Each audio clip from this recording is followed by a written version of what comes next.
of race, gender, or geography. Kaufman.org. And from the Lodestar Foundation, inspired by the maxim that helping someone else less fortunate is a path to a happier, healthier, and more meaningful life. Learn more at lodestarfoundation.org. It's Morning Edition on Radio IQ. I'm Jeff Bossert. Some of the long-held assumptions about population dynamics in Virginia are no longer true. Data from the U.S. Census Bureau and UVA's Weldon Cooper Center show more people moving out of Fairfax County and other northern Virginia locations than moving in. Almost all of the state's rural counties and many small and medium-sized cities that have lost population are now seeing more people arriving than leaving. Dwayne Yancey with Cardinal News has looked at the numbers. He spoke with Fred Eccles. Dwayne, we're now at the point where rural in-migration in Virginia is pretty much statewide. Virtually every rural locality in Virginia is now seeing more people move in than move out. There are only 4 rural counties that see more people moving out than moving in, and in 3 of them, their numbers are closing the gap. The 4 rural counties not seeing in-migration, Dickinson, Wise, Buchanan, and Henry. Is there something identifiable about those counties that might stop people from moving in? I can sort of answer half of that. Buchanan, Dickinson, Wise are all in coal country. Coal is in decline. And so, coal country has seen demographic challenges for a long time. Other counties in coal country are now seeing net in-migration. Those 3, the gap is closing. In a couple of years, they will probably, be in the plus side. Henry County is more of a mystery. Martinsville is now gaining population again. It's unclear, why Henry hasn't, but it may just be they just haven't caught up with that yet. And this trend also spills over into some formerly struggling cities. You cite Danville as an example. Danville has been rebuilding its economy. We now have 2 straight years now gaining population, and those numbers are increasing. And what is really driving that, people moving into Danville. Danville still has more deaths than births, but there's so many people moving into Danville that they make up for that. There are only 3 other cities in Virginia that have had more people move in than Danville. Those are Richmond, Suffolk, and Chesapeake. Also gaining population now is Lynchburg, and you reveal a little-known fact about Lynchburg. It is the only community on the western side of the state that has more births than deaths. Lynchburg is the baby capital of the western part of Virginia. The reason for that is Lynchburg is demographically one of the youngest cities in Virginia. We often forget that, but it's got the 5th youngest median age of any city in Virginia.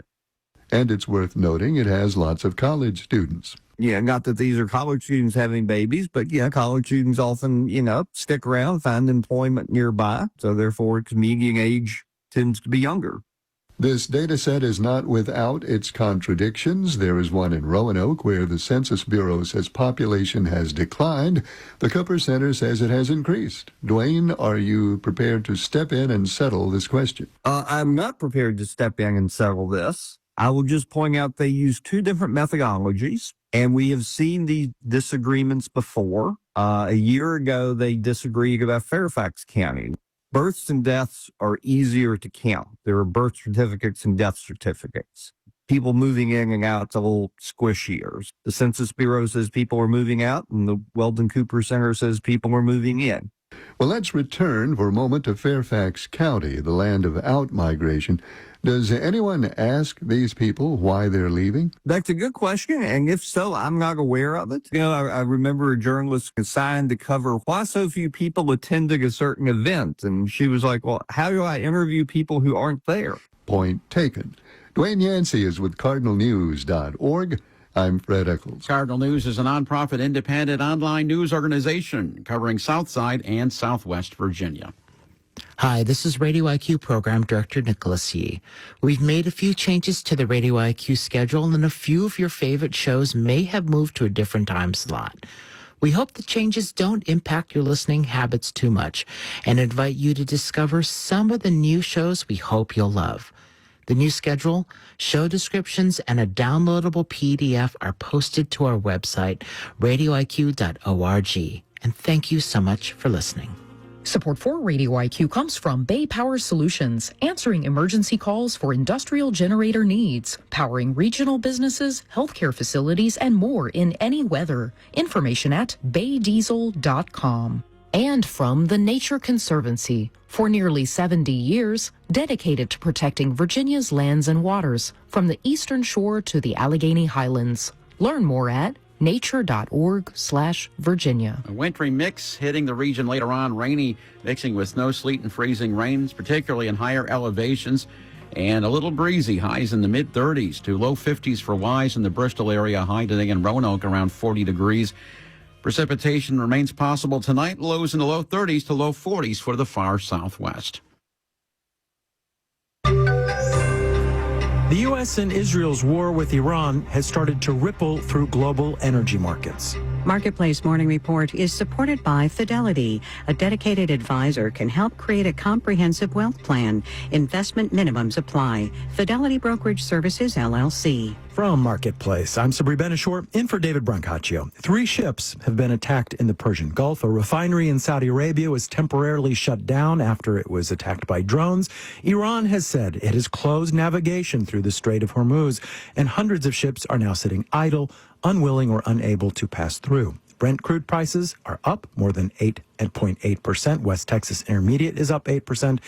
Joining us to talk about it is Fernando Valley. He's Managing Director of Energy for the investment firm Hedge Eye Risk Management.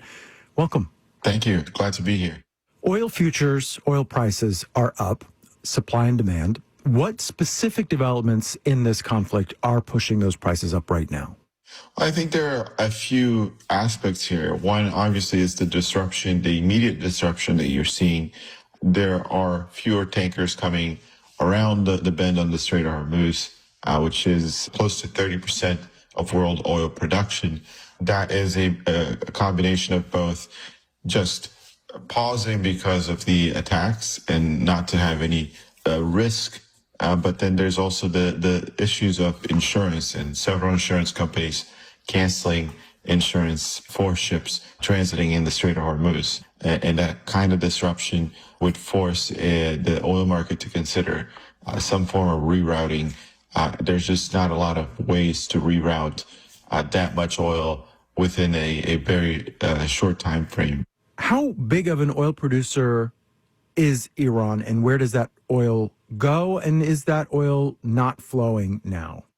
The oil is still flowing. There's been no news of an attack on Carter Island, which is their main export hub. It accounts for 80% of exports. Iran's a fairly large producer, close to 4 million barrels a day. They export just under 2 million barrels a day, which primarily goes to China. It's over 80% goes to Chinese refiners. Is China still getting that oil? Is it paying more for it? What does that mean for China? It's certainly going to pay a lot more for oil and natural gas that goes through the Strait of Hormuz. They are the largest importer of oil globally. The U.S., as you may know, produces 13.5 million barrels a day, roughly. With Canada, we're close to 18 million barrels a day of production versus our 20 million barrels a day of consumption. So we're fairly evenly balanced, whereas China still imports over 13 million barrels, sometimes as much as 15 million barrels a day of oil. A lot of that comes from the Middle East. Iran can account for over 10% of those volumes. Iran, because of the sanctions, was selling at a much lower price. China is now going to have to find a different supplier, potentially, or at a significantly higher cost than it was paying Iran. So the potential inflation shocks to China could be very significant the longer this lasts. And how about us? How about in the U.S.? I mean, is this something that could trickle down to pump prices? It almost certainly will. We have a more transparent mechanism to move oil prices into pump prices than China would. So it almost certainly will. If the conflict does not escalate from here and Iran doesn't have the strength to retaliate, then it's possible that we'll get prices to come down. Also worth mentioning, the U.S. has a lot of capacity to grow production at these higher prices.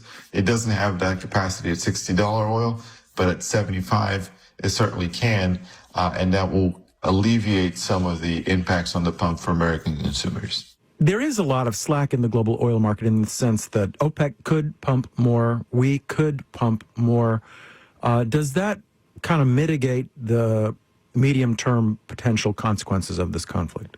Less so for OPEC, because most of OPEC's production growth would come through the Strait of Hormuz, so it doesn't necessarily help you to produce more in that region specifically.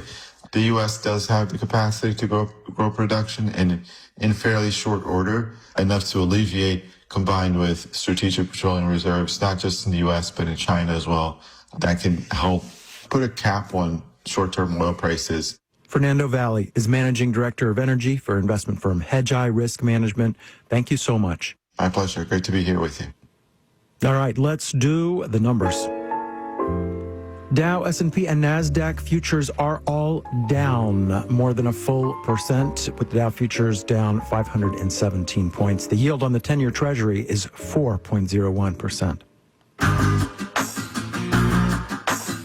Marketplace Morning Report is supported by GEP. With GEP Key, Agentic AI, and GEP Smart Software, GEP is at the forefront in agentic procurement orchestration and autonomous supply chains.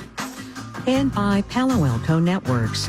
Palo Alto Networks delivers what's next in cybersecurity innovation to protect today's digital way of life. Learn more at paloaltonetworks.com. We got passengers stranded and international airline stocks slumping this morning after the U.S. and Israel attacked Iran. United is down almost 7% in pre-market trading. Air France down 10% yesterday, another percent today. India's Interglobe Aviation fell 6%. Asiana down 2%. Air carriers are being forced to cancel or reroute be able flights to because control of the that US-Israeli part. attacks and could face higher. I'm sorry, can you say that costs. again? Marketplace's Nancy Yes. Genzer has more on that. We have our we have a technology person in the chamber, forcing airlines to but cancel I'm going some to give flights and leave control of passengers this stranded. presentation, The website Flight part of Alert this says meeting more than to 1,000 you. flights were canceled in the past 24 hours just at Dubai International Airport, with the airspace over the United Arab Emirates virtually empty. Emirates Airlines says it suspended all operations to and from Dubai until tomorrow. The airline says it's actively monitoring the situation and engaging with relevant authorities. Airports in Abu Dhabi and Doha are also affected, and there are ripple effects at other airports. Dubai International is one of the busiest airports in the world. Other airports in the region are hubs for passengers traveling between Asia and Europe. The Israeli airline El Al says it's scheduling rescue flights for stranded passengers that will take off as soon as Israel's main airport reopens and it gets approval from the Israeli government. I'm Nancy Marshall Genzer for Marketplace. And in New York, I'm Sabri Benishore with the Marketplace Morning Report. From APM, American Public Media. Hey, it's A. Martinez, and I want you to cast your mind back to all the road trips you've had with that car of yours. Of all the miles you've racked up on the odometer, how many hours were spent listening to public radio? If mileage has taken its toll over the years, donate that car, truck, or RV to this station. You'll help everyone put more miles on their radio with hours and hours of thought-provoking news and information. Here's how. Go to radioiq.org. Click the vehicle donation banner at the top of the page. You're listening to Radio IQ on WVTF Roanoke, WRIQ Charles City Richmond, WVTU Charlottesville, WVTW Charlottesville, WVTR Marion, WISE FM Wise, WQIQ Spotsylvania, WIUR Lexington, WEHC Emory, HD3 of WURV Richmond, and on 92.5 Richmond and 94.9 Fredericksburg. Radio IQ, a listener-supported community service of Virginia Tech, on your smart speaker and online at radioiq.org. Welcome to NewsHour from the BBC World Service. I'm Regina Weidenarven. We'll bring you the latest on the US-Israel war with Iran. As strikes continue, we'll hear from some of the people affected. Last night, it was horrendous. All day. It started at 7 a.m. Between 8 and 8:30, I counted, there were 17 explosions. People are worried. Meanwhile, in Washington, the US Defense Secretary Pete Hegseth's been laying out the case for war. The mission of Operation Epic Fury is laser focused. Destroy Iranian offensive missiles, destroy Iranian missile production, destroy their navy and other security infrastructure, and they will never have nuclear weapons. We'll hear from Lebanon, the Persian Gulf, and look at the impact on oil prices. And we'll have an interview with Israel's President Isaac Herzog. That's all coming up after the BBC News.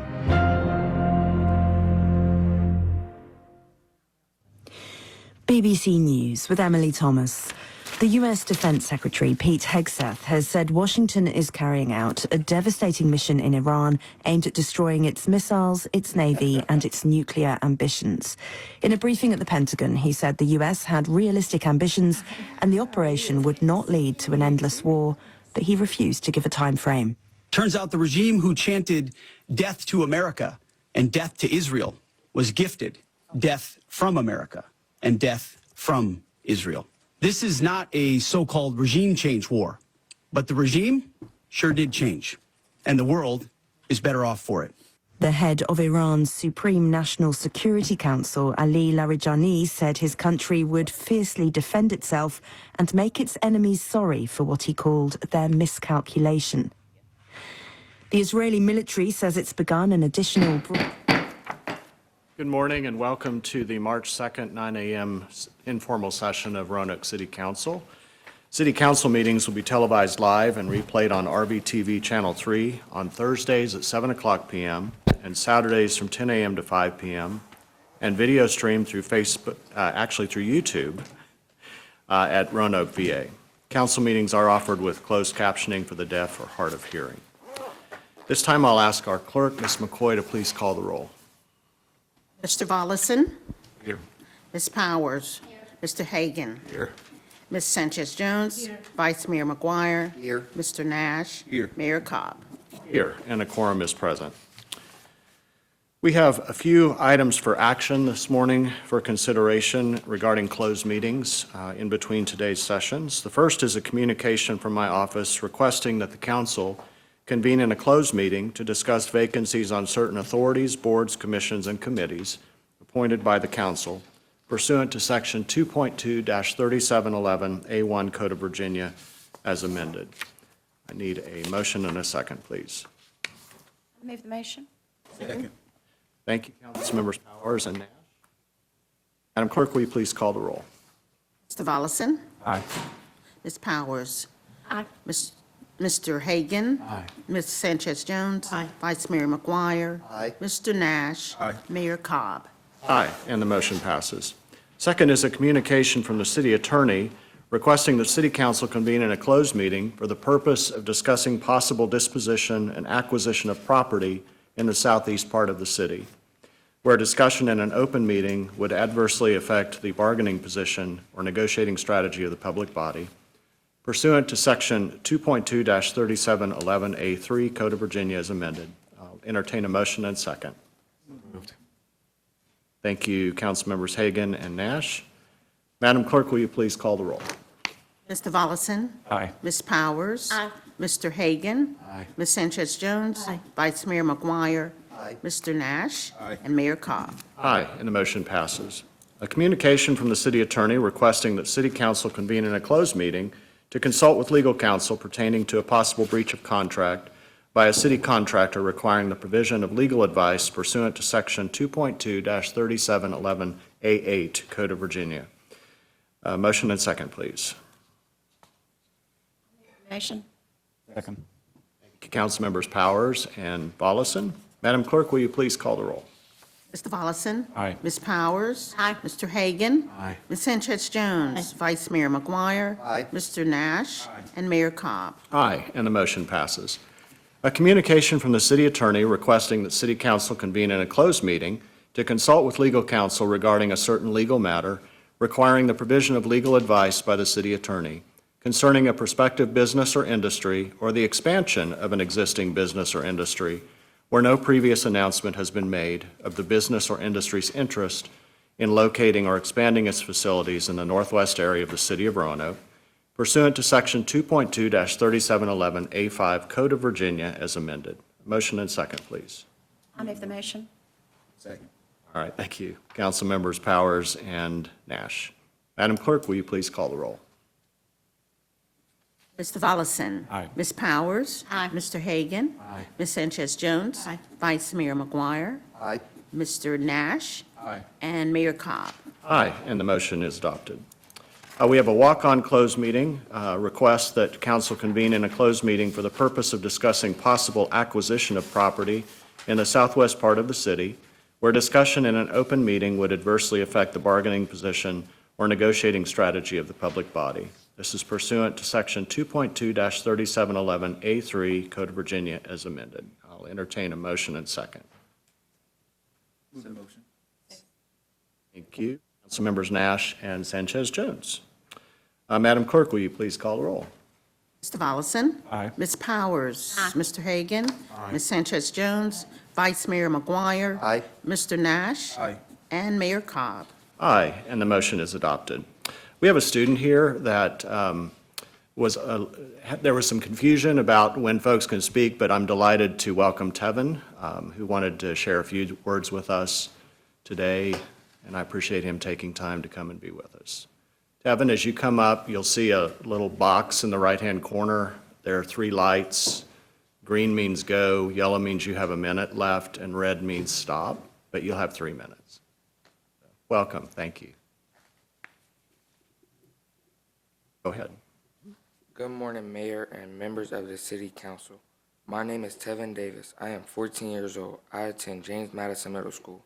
I'm here because the decisions you're making about school fundings aren't just numbers on a spreadsheet to us. They affect our everyday lives.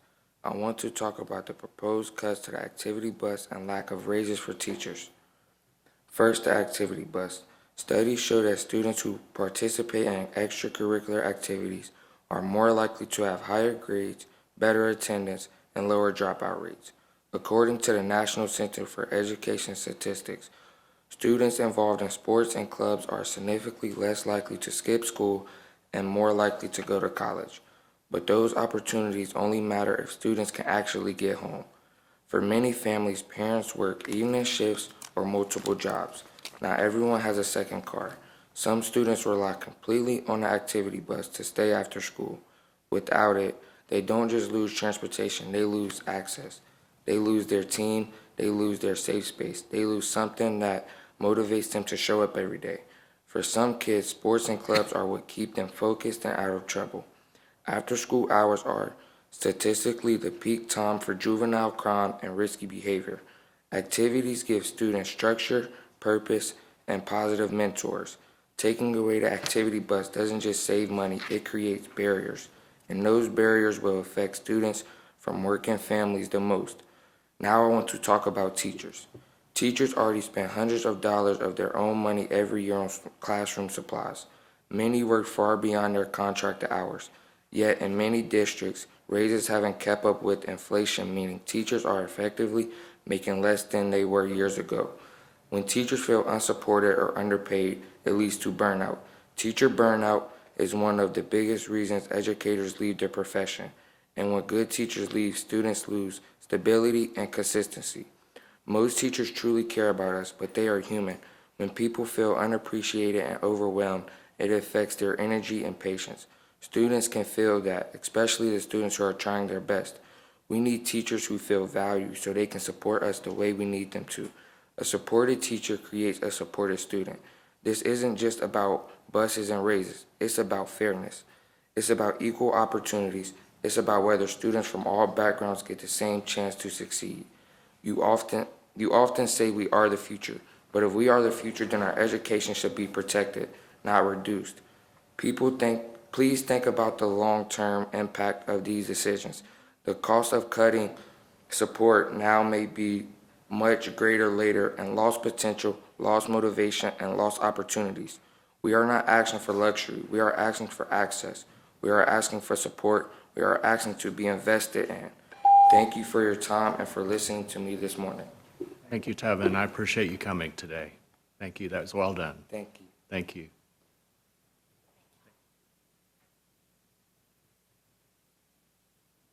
I'm going to now recess our council meeting to move into our legislative committee, and I'm pleased to recognize the chair of our legislative committee, Vice Mayor McGuire.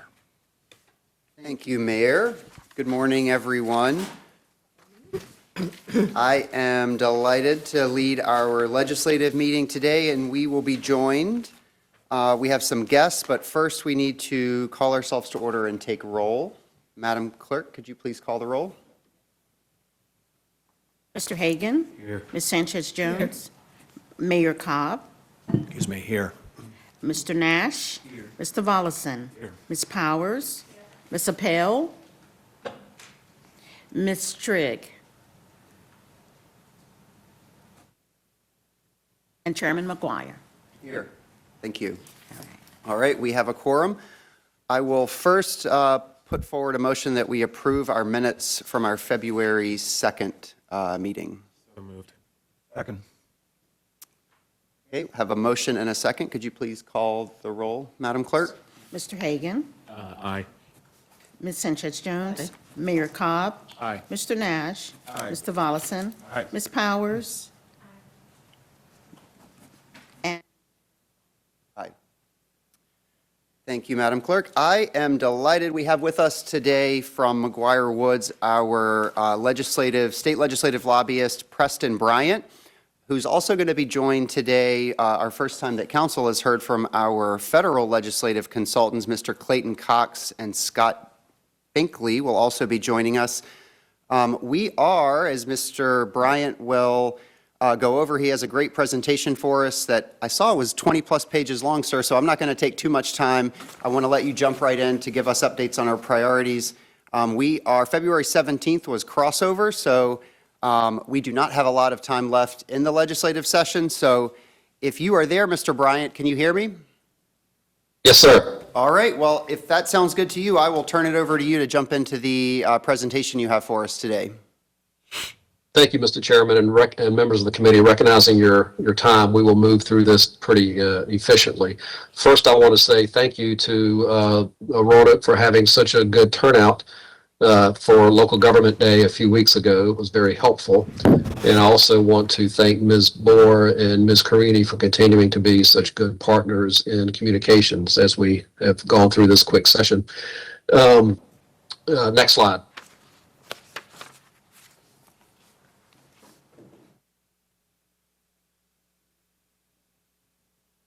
Thank you.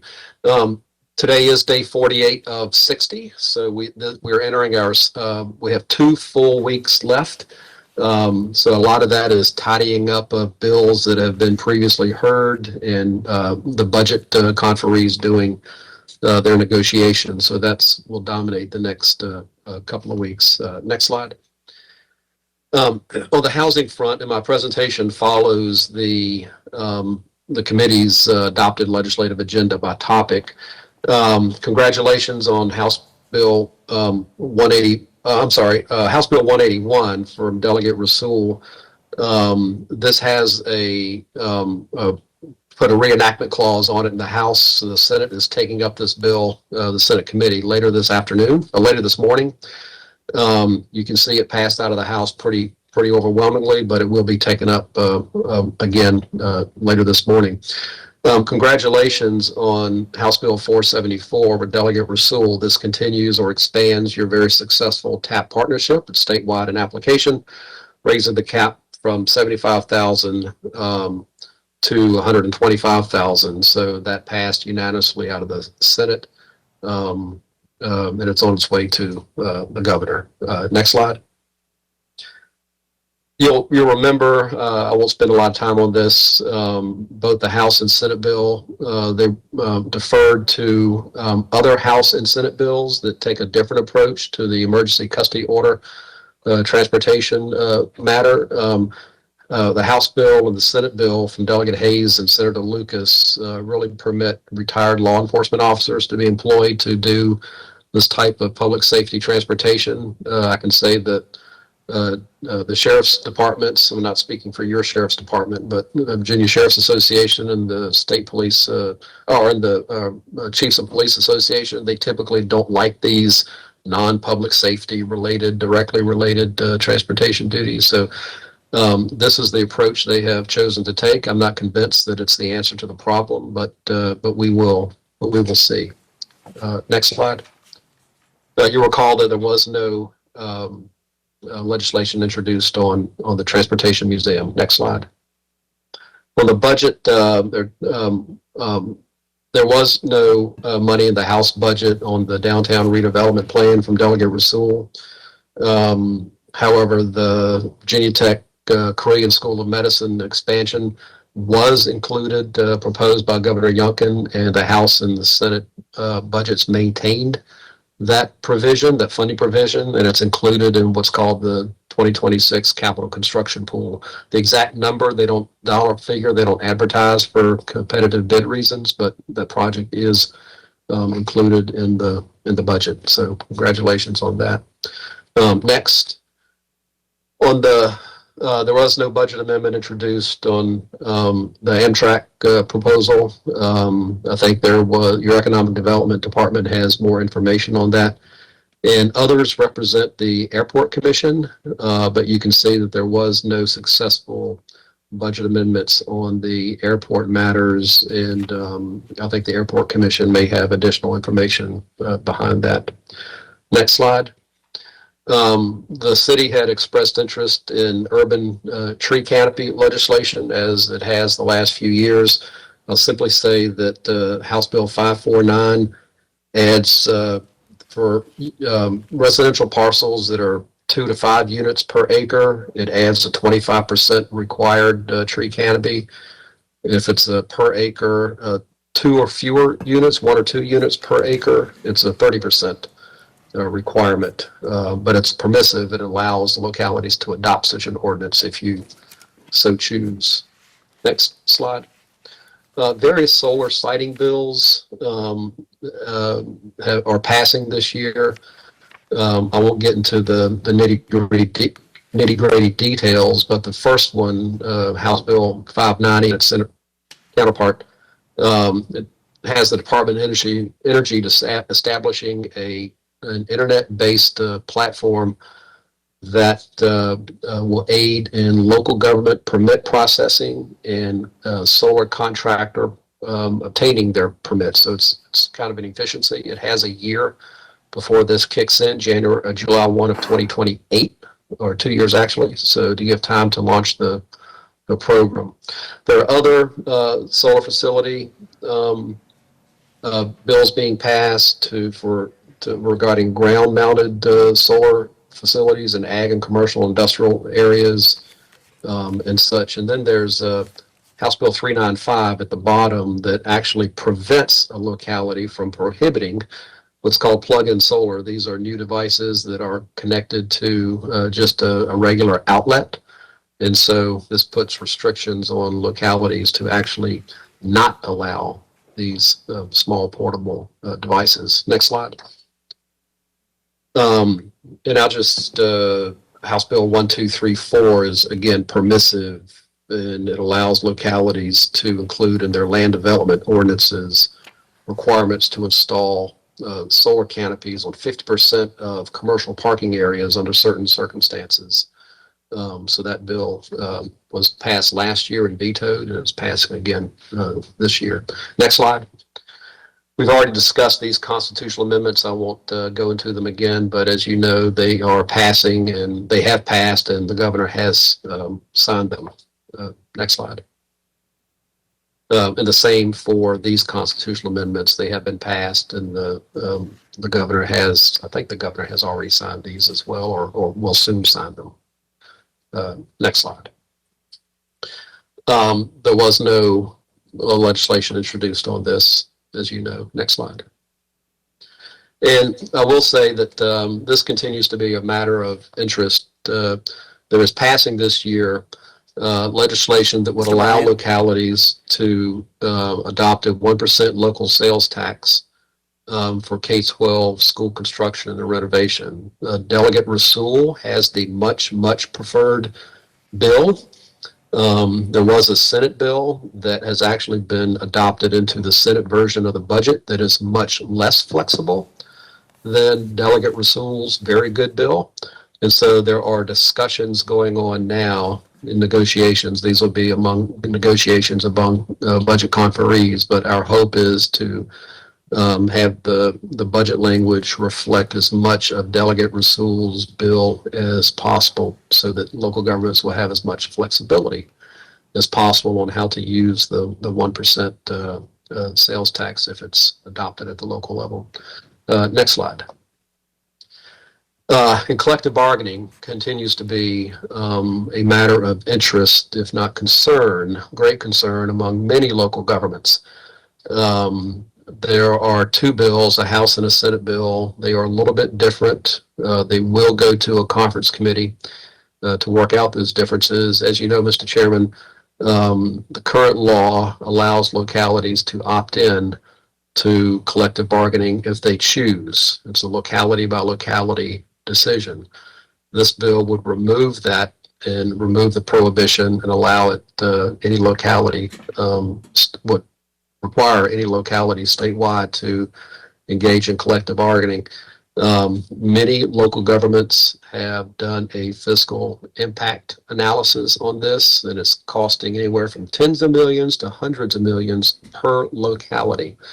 The Public Employee Relations Board that the bill establishes is all powerful. It has binding arbitration authorities. They can sue you if they think you are not negotiating in good faith.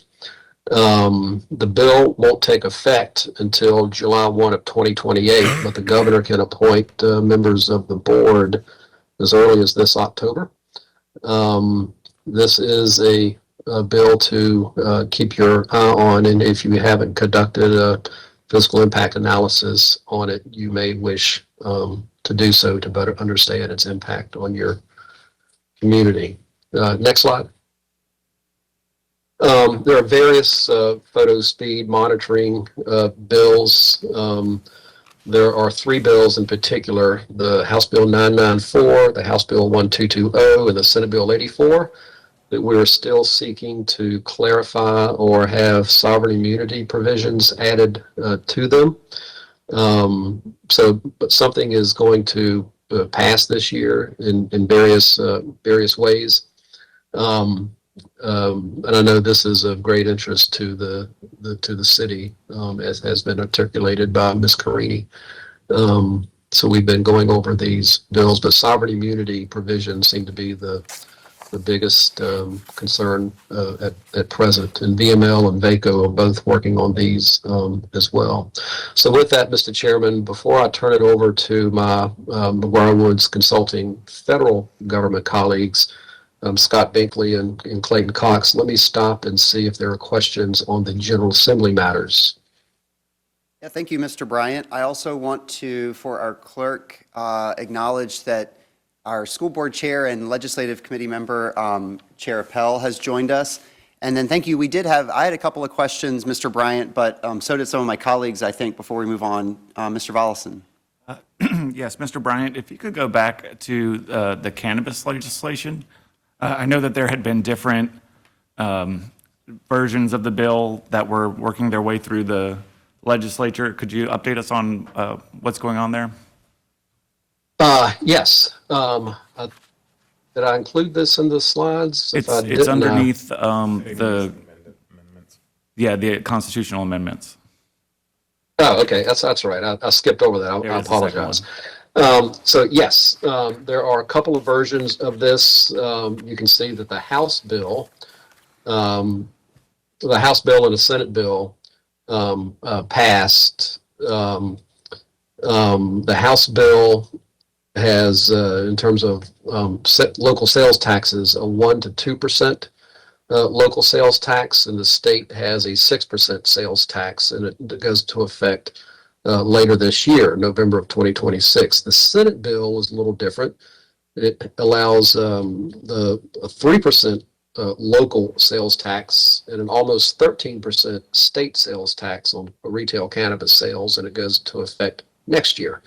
Both bills broadly respect local government zoning powers and your ability to establish distances, for example, between retail shops, those kinds of things. So we protected, for the most part, all local government zoning powers on these retail shops. There's only a certain number of retail, I'm trying to remember now, retail shops that can be statewide. I want to say 350, don't hold me to that. So the state will regulate exactly how many licenses are issued. But these are going to a conference committee to work out mostly the sales and sales tax differences and the effective dates. Thank you, Mr. Bryant. I think sorry, we had been hoping skipped over for an ability to opt in, but I think that ship has sailed. So was that what you were asking about also, or? I was more interested in which of the policies is kind of leading, whether it's the 3% or the 1% to 2%, which I, of course, would prefer the 3%. Yeah, I'm not sure. First of all, yes, the ship has sailed on the opt-in. That has not been a major consideration for a while now. This is a statewide in nature. VML and VECA have continued to argue for their current position. Longstanding position is local option and to opt in, but neither bill allows that provision. As to the question, which sales tax provision, local sales tax amount is the leading candidate, I don't know. Those discussions are being held by the conferees, the would-be conferees themselves. We're keeping our ear to the ground on it. Thank you, Mr. Preston. I just had one other question, and it was kind of on the budget amendments that we asked for, seeing as we didn't get any of those. I was just wondering if you could speak as to what the budget situation is like this year, and if there's anything that we could possibly do, well, I guess before the session ends, but also in following years.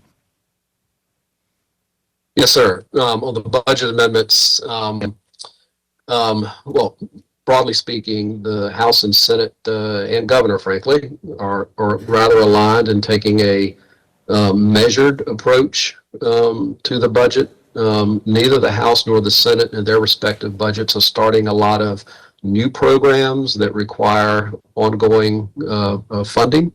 The major big ticket drivers of this budget is Medicaid. The state is to pick up, and the state is picking up the tab, so to speak, on the federal Medicaid cuts. That's to Virginia. That's $3.2 billion over the next 3 years. On the federal cuts to SNAP, and the state having to pick up that tab. That's at least $180 million a year going forward. So those are the big drivers on this. The state is also noticing that the state economy is showing both signs of slowdown and resilience. We're still running in terms of revenues a little ahead of year-to-date revenues. But they're also seeing manufacturing slowdowns, for example, and the joblessness, the unemployment rate is, while still below the national average, Virginia now is not creating jobs to the extent they thought they would at this time. So they're seeing some clouds on the horizon while also enjoying still a bit of year-to-date growth. So given those mixed signals, they are taking a very conservative approach to budgeting. And to his credit, Governor Youngkin, in his introduced budget, he left a very healthy unappropriated balance. Usually when a governor presents his or her budget, there's usually a $10 to $20 million unexpended balance to hold back. Governor Youngkin proposed $300 million unexpended balance, which portends that he too, as he was leaving office, was seeing some clouds on the horizon and left the legislature a healthy unexpended balance just in case. So that's the general background on the budget and the fairly conservative approach that they're taking in terms of capital projects. There are some new capital projects. They're mostly state-related capital projects. Even at the university level, which usually has a big demand on capital projects, For the most part, they have limited these to life and health and safety related improvements, but I won't say that there have been a few capital projects that have been included this year on the university side. And again, the Virginia Tech Korean School of Medicine has maintained its expansion funds that the Governor Youngkin proposed, and the House and Senate continue to maintain. All right, thank you for that. I think it's, when we were up there in Richmond, they really talked about how the Medicaid, that one big, beautiful bill, is turning into just that. It's a giant bill that Virginia now has to pay. So I know that it's been a very tight budget season, so I appreciate that context for everybody. Yes, sir. So, Mr. Chairman, that's completes my presentation, and if appropriate, we would turn it over to Clayton Cox and Scott Binkley to discuss the federal actions. Yes, very quickly, we have a couple other questions, Mr. Bryant. Thank you, that was a good question. I'm sorry. No, that's okay. Yes. Councilmember Volleson, I'll turn it to Councilmember Nash. For the legalization of cannabis sales, for the Senate bill that has the state share of being about 13% and the local being 3%, I just did the math for that because I had to go to ChatGPT to help me do that math. But on $10 million in sales for the local portion, that would only be $300,000. So that's not a lot of money for the localities that are going to have to deal with any type of negative direct impacts from the legalization of cannabis sales here on the local level. What's the justification for it being that low and the state portion being so high? I mean, I get they might have to do like a regulatory board and body and things of that nature at the state level. So that's personnel costs. I get that. But what are you hearing in Richmond about this? And are other localities kind of beating the drum? Because this is pretty, I mean, we're getting kind of ripped off, in my opinion. Yes, I haven't heard a lot of specific discussion about the local sales tax amount. VML and VACO have been mostly concerned, I think, with preserving local government zoning and land use options, which are pretty healthy in the bill. But I've not heard a lot of discussion at VML or VACO, for example, about the local sales tax amount. But I can find out and report back through Ms. Boer and Ms. Carini. That'd be helpful. Thank you. Yes, sir. I'll do that. Question, thank you. Councilmember Powers? Yes, and also when you're to Councilman Nash's comments on the sales tax of the cannabis on the state side, are we hearing anything that they're going to do any more funding on the education side? Because they're going to get a lot of money. And, schools should be a part of that. And I haven't seen anywhere in anything that I've read where they've mentioned that. So are you hearing anything, or do you know anything about that? About what element of education funding generally, or more specifically? Well, would education be getting any part of that 10%? I guess they'd keep 10%, and the localities would get 3%. Is that right, or is it a 16%? It's a little hard to understand. Two options. I guess the question is, will any of the tax revenue from cannabis sales go towards education? Not directly to my knowledge. It would be up to the local government to obviously determine how to use its, say, 3%, for example, and how to divvy that up at the local level. I will say that I think there is, this is the year for K-12 re-benchmarking, and there's perhaps the schools can speak better to it, but it's 900 million or more. I can't remember the exact figure, going to schools statewide for K-12 re-benchmarking, but I will reserve and let the school officials there speak more to that. Thank you. Any other questions?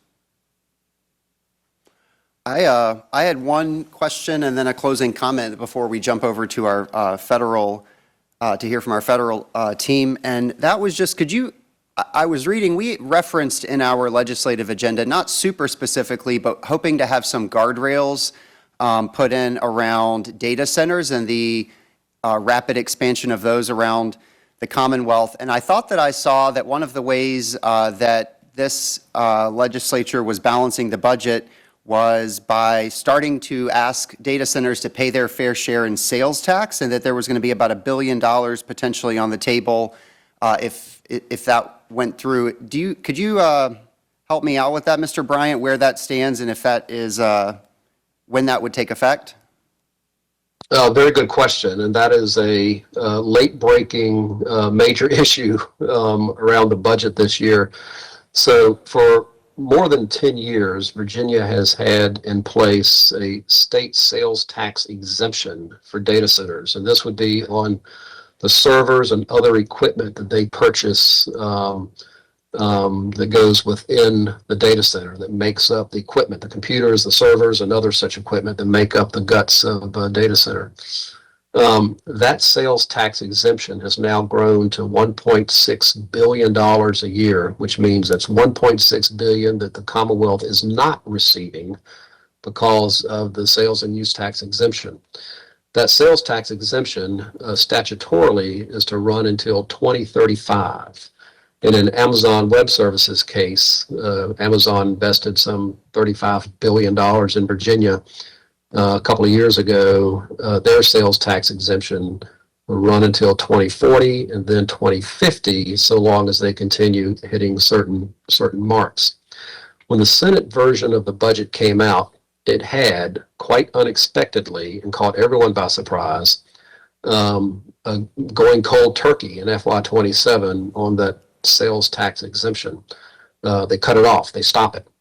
And the $1.6 billion, therefore, in so-called newfound money, the Senate budget proposes to use most of that on transportation-related matters, a little bit of it in the first year, FY27, if I remember correctly, on some education matters, but for the most part, it goes to transportation, if I remember correctly.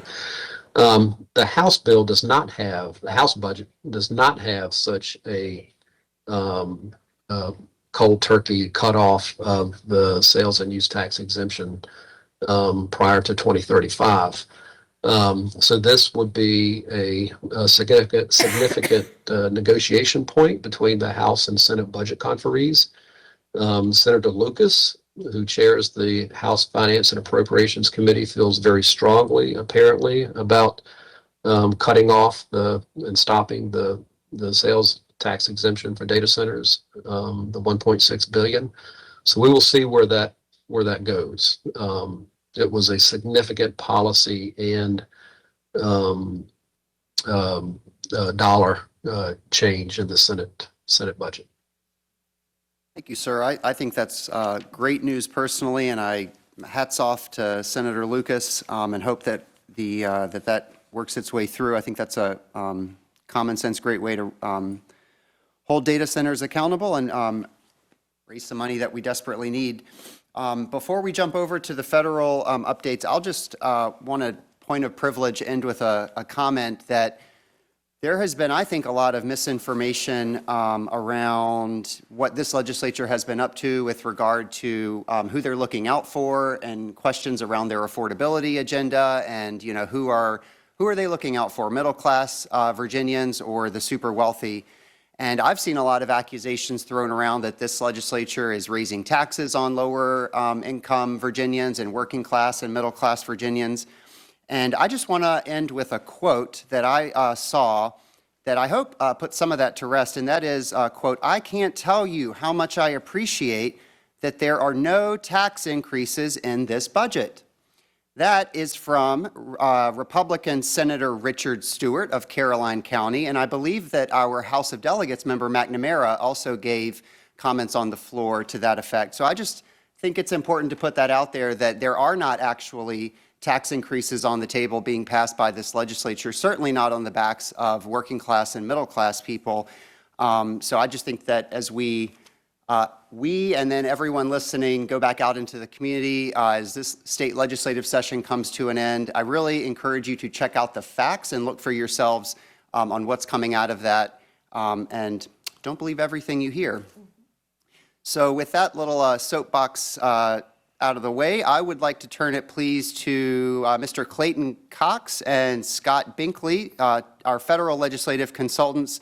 And I also want to say thank you to Ms. Bohr and Ms. Carini and Mr. Volleson for your work, everyone's work on this, but you were able to do a pre-meeting with our team, and I was not able to join that, so thank you for that. And I'll turn it over to Mr. Binkley and Mr. Cox.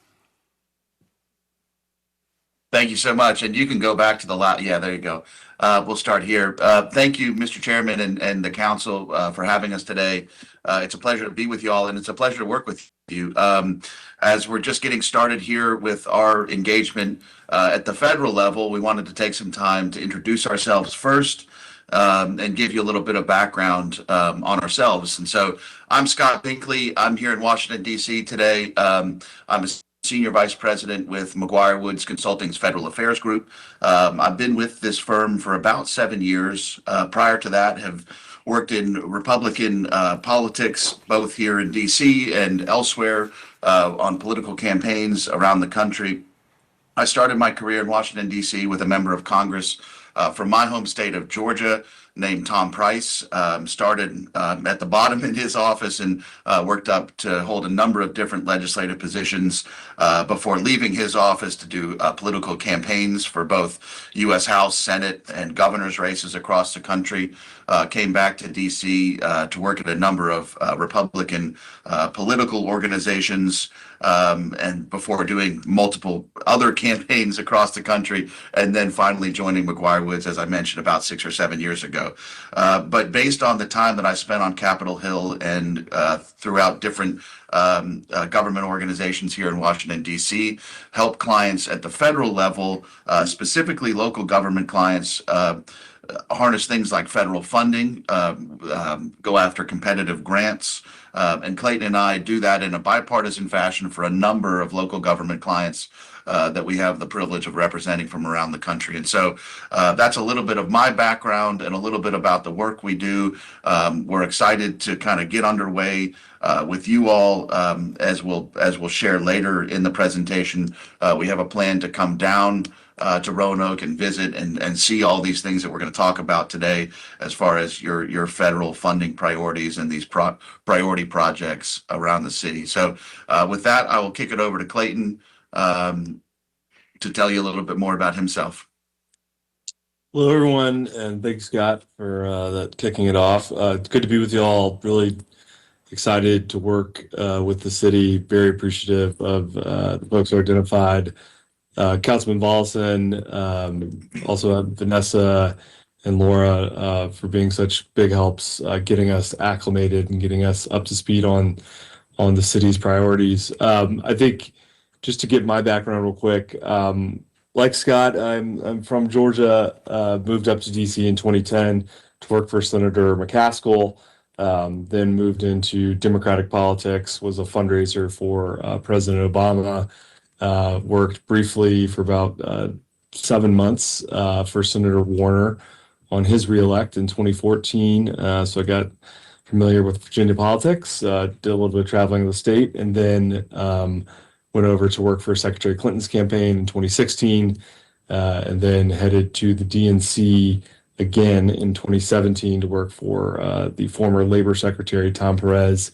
When he became DNC chair, I was his senior advisor for a little bit, and then eventually became the head of national fundraising. So in that time in national politics, of running fundraising for the DNC, of being one of the top fundraisers for President Biden's campaign in 2020, and then bleeding over a little bit into President Biden's first term, I was able to get a good degree of contacts throughout the country in elected office and on the Hill. And so using that experience, came to McGuire Woods about 5 years ago and started this practice with Scott. And sort of local governments are something that's a real centerpiece to the work that we do. And I think just to give you a 30,000 foot sense of sort of how we work, We generally focus highly on bringing grants in, bringing in earmarks and other programs to help our clients.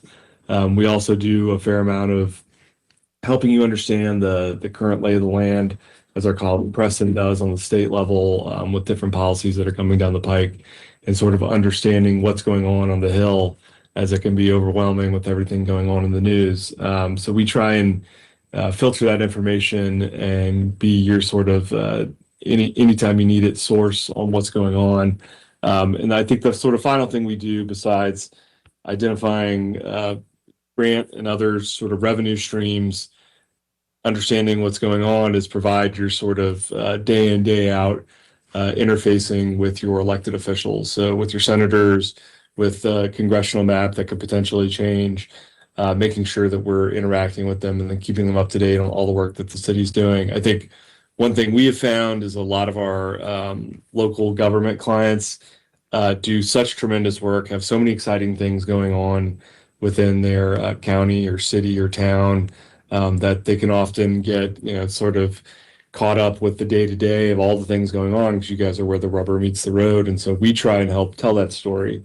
We try and help you zoom out and make sure that folks know all the exciting stuff that's going on. So that's a good amount of background on us, on our sort of practice. You will mainly interface with Vanessa and Laura, and be sort of interacting with them a good amount. But as things pop up, we will be seeing you. As Scott said, we'll be making a trip down in May, and we look forward to being there. To dig into sort of what we have. Next slide, please. So I think first things first, like we said, our sort of North Star is helping identify revenue, identify funds for your programs. One of the centerpieces of that are what's called congressionally directed spending in the Senate. In the House, it's called community project funding. You probably know it as earmark funding. So we try and help you identify earmarks and get those earmarked funds from your congressional delegation. We just wrapped up the first round. We just wrapped up a round of earmarks that came through with the end of January budget deal that was cut. In that FY26 federal budget, Roanoke received $1 million earmark for the Biotech Accelerator Project. One project that we had submitted that got to the Appropriations Committee but did not make the final cut was the In-River Kayak Park. We're going to work on trying to get that resubmitted for FY27, which if we were in a normal sort of legislative calendar, all of the appropriations would have happened at the end of the fall. And then we would sort of have a reprieve for a few months and then go after new projects in the spring. Obviously, those budget deals came in at the end of January. We still have a shutdown in Homeland Security, so things are still in flux. So a lot of the earmark portals and ways to submit those projects are opening up again now for FY27. So we sort of just wrapped up one and we'll start another concurrently. And so the In-River Kayak Park is something that we will go after. I'll let Scott talk about some of the other projects. We've been working with Vanessa and Laura on making sure that we are sourcing projects from your department heads, from others, to try and get out there and try and look for ways to find federal funds to help accelerate some of those projects. And I'll let Scott talk about those. As Clayton mentioned, there's a number of different ways to go after federal funds. As Clayton mentioned, one avenue is through the congressionally directed spending or community project funding process, or earmarks, which that process is ramping up now, and we'll talk a little bit more about that. There are competitive grant opportunities for things like roads and bridges, and we'll talk more about that as well.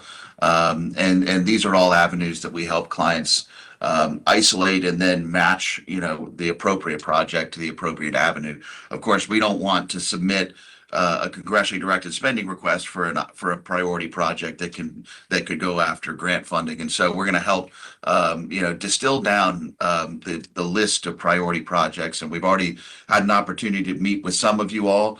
And we encourage you, to reach out to us. And when we come down there in May, we'll make time to meet with all of you that would like to meet.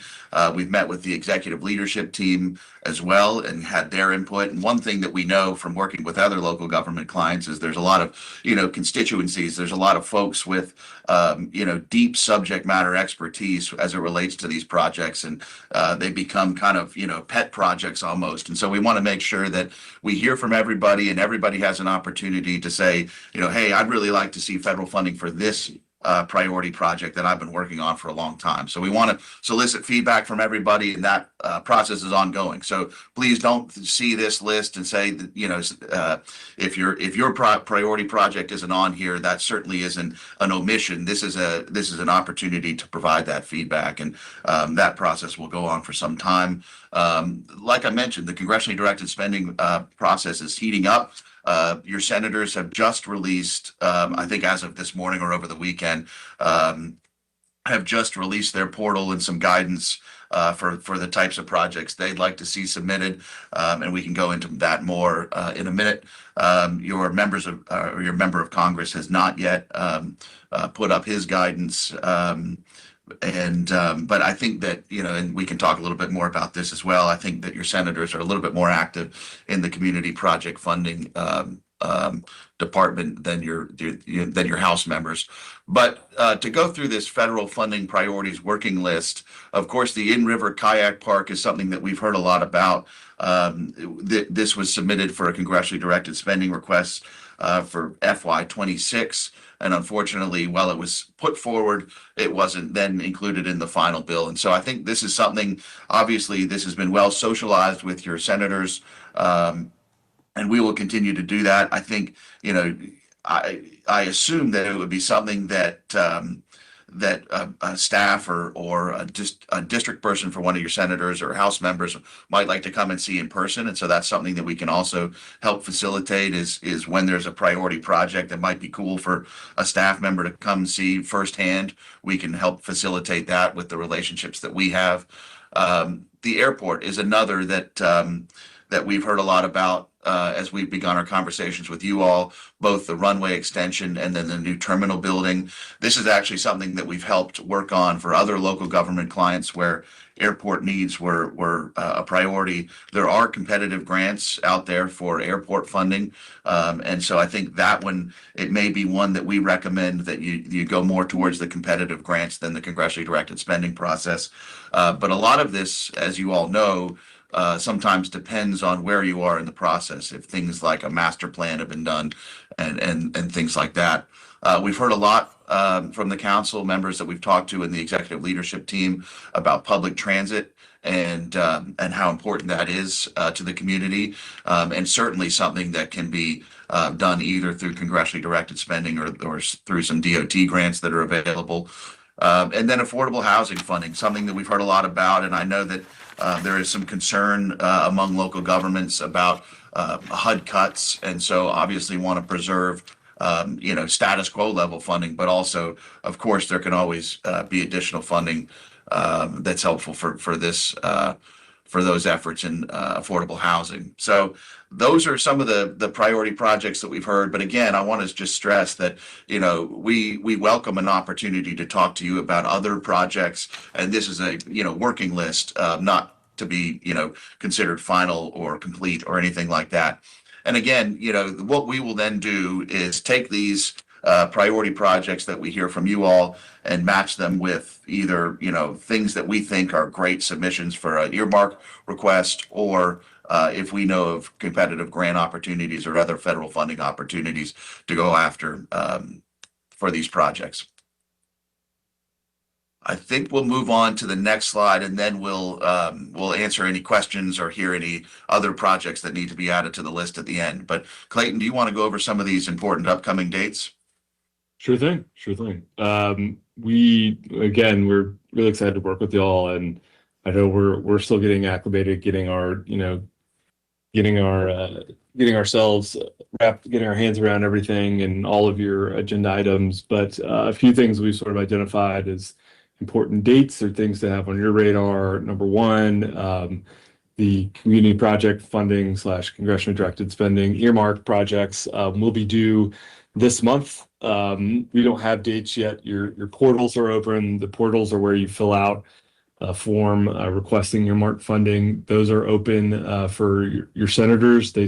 Senators Kane and Warner do them together. But we do not have a due date yet. We don't have them yet from Congressman Klein or Griffith or folks in the area. So we are anxiously awaiting to know when those projects will be due. We would expect mid-month into the month. The other thing we have on our radar is March 18th. We've got some of your members, I believe Councilman Volleson will be there for the National League of Cities Conference. And we will set up some meetings, say hello to some of our congressional delegation. And then May 4th, we will come down, see y'all in person, and do some touring around the city. And of course, open to meet with anybody, sit down with anybody that you'd like, and look forward to being there. But those are some of the dates we have on our radar. Obviously, right now, you mainly heard about appropriations, you heard about money. That is what this time of the year is. As we move on throughout the year, we'll be doing things sort of more, a little more policy focused, looking at grants that are popping up, looking at things that are happening in Congress, although with it being a midterm year, probably not going to be very productive Congress. But we will keep you in the loop. If you hear about legislation or bills you want us to track, please send those our way. I think at this point have a pretty good sense of what's going to be a priority for leadership and what's not. You have a very, very tight margin in the House right now. So I would say the likelihood of a lot of legislation getting done is pretty low. But again, earmarks, appropriations are sort of spring. And then as the year moves on, we sort of stay on top of those earmarks, stay on top of those projects, while also looking towards other policies that are coming down the pike and make sure that we keep you read in. And then we also make sure we are up to date on the administration's activities and the things they're doing with rulemaking and federal funds that are coming down, since Roanoke is a large recipient. But that's kind of the lion's share of what we wanted to discuss today. If you go to the next slide, you'll got our contact information if you ever need anything.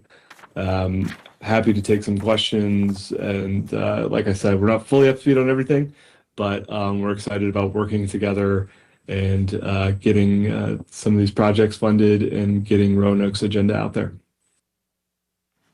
Thank you very much, Scott and Clayton. That was super helpful. I think we have a couple of questions. I just want to say really quickly, again, thank you for your work on this. We definitely look forward to having you down in May.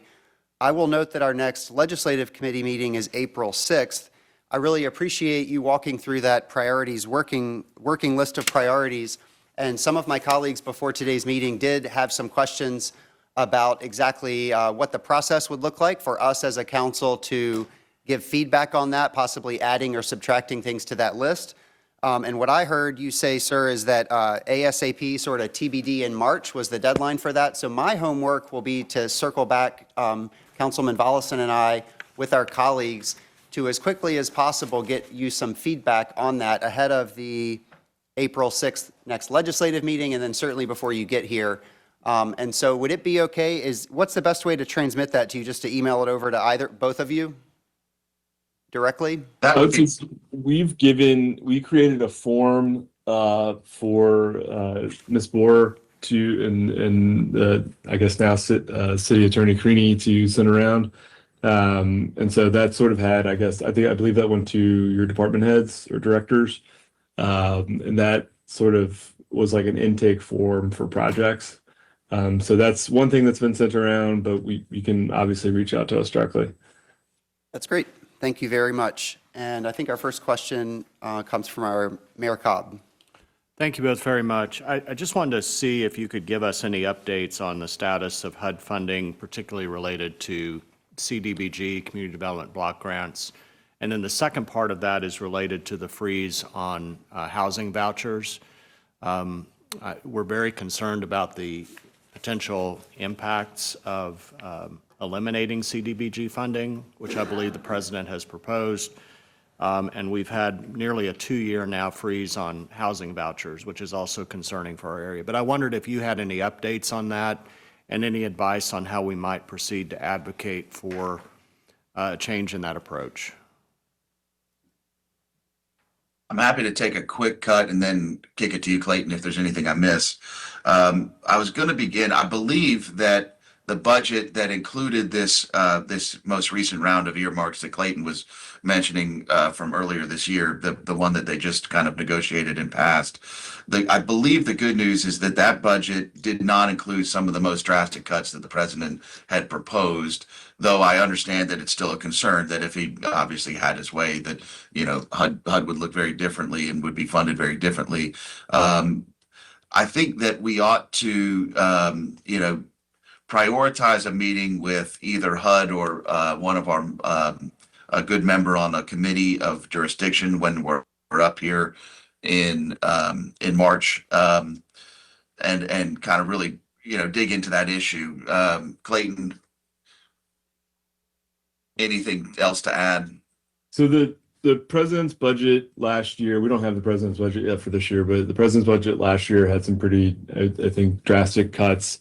A lot of those were reversed there sort of seems to be this overall pattern of president's budget has, I think, some bigger cuts. The sort of House version of the bill reverses some of them, but not fully. The Senate version of the appropriations bill basically reverses everything and puts it flat. That seems to be what's happening. There's also this piece of legislation that's out there, the 21st Century Housing Act, that we've heard from some counties and cities that they're concerned about, which basically moves around how some funding is awarded and would result in a cut for certain cities or counties that do not basically meet a federal standard for building housing quickly, and it cuts some of the CDBG funds. We're not so sure that bill will necessarily pass. It did gain some steam, so we'll continue to monitor that.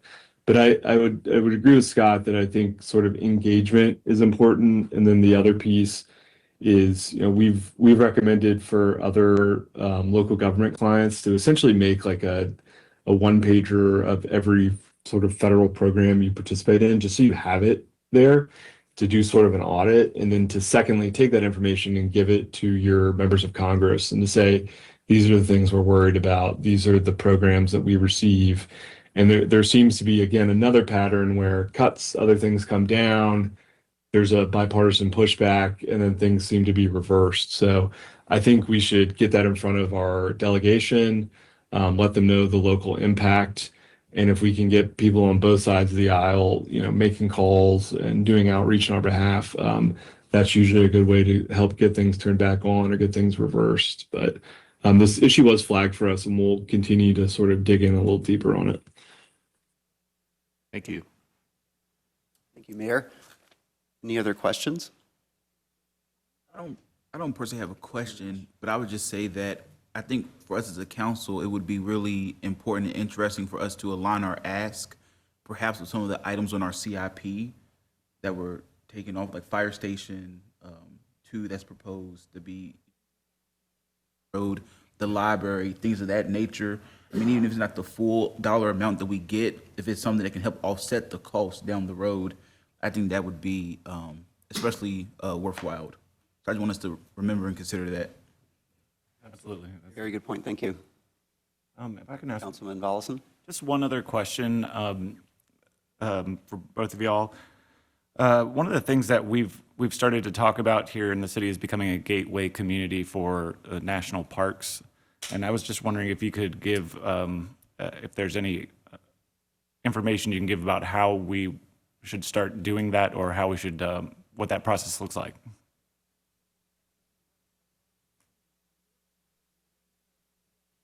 We can dig into that. I'll be honest, we've been had too much familiarity with the sort of gateway program or with the national parks, but that's something I think we can get back to you ASAP.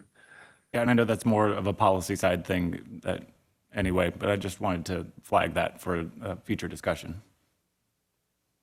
Thank you. Absolutely. Councilmember Volleson, good question, and I think there is a lot of interest in that, pursuing that. All right, well, any other questions from council for Mr. Cox or Mr. Binkley? All right, well, gentlemen, thank you both very much. We will be in touch. I don't know if we'll talk to you on April 6th at our next legislative committee meeting, but we will look forward to seeing you in May. And thank you again for your time today. Thank you Thank you all. Thanks all. Talk soon. Bye-bye. Thank you. I am going to turn over now, if I can, to Dr. Siebert. Chairman Apel had to leave, and I believe, if that's all right with everyone, that he will give the legislative update for Roanoke City Public Schools.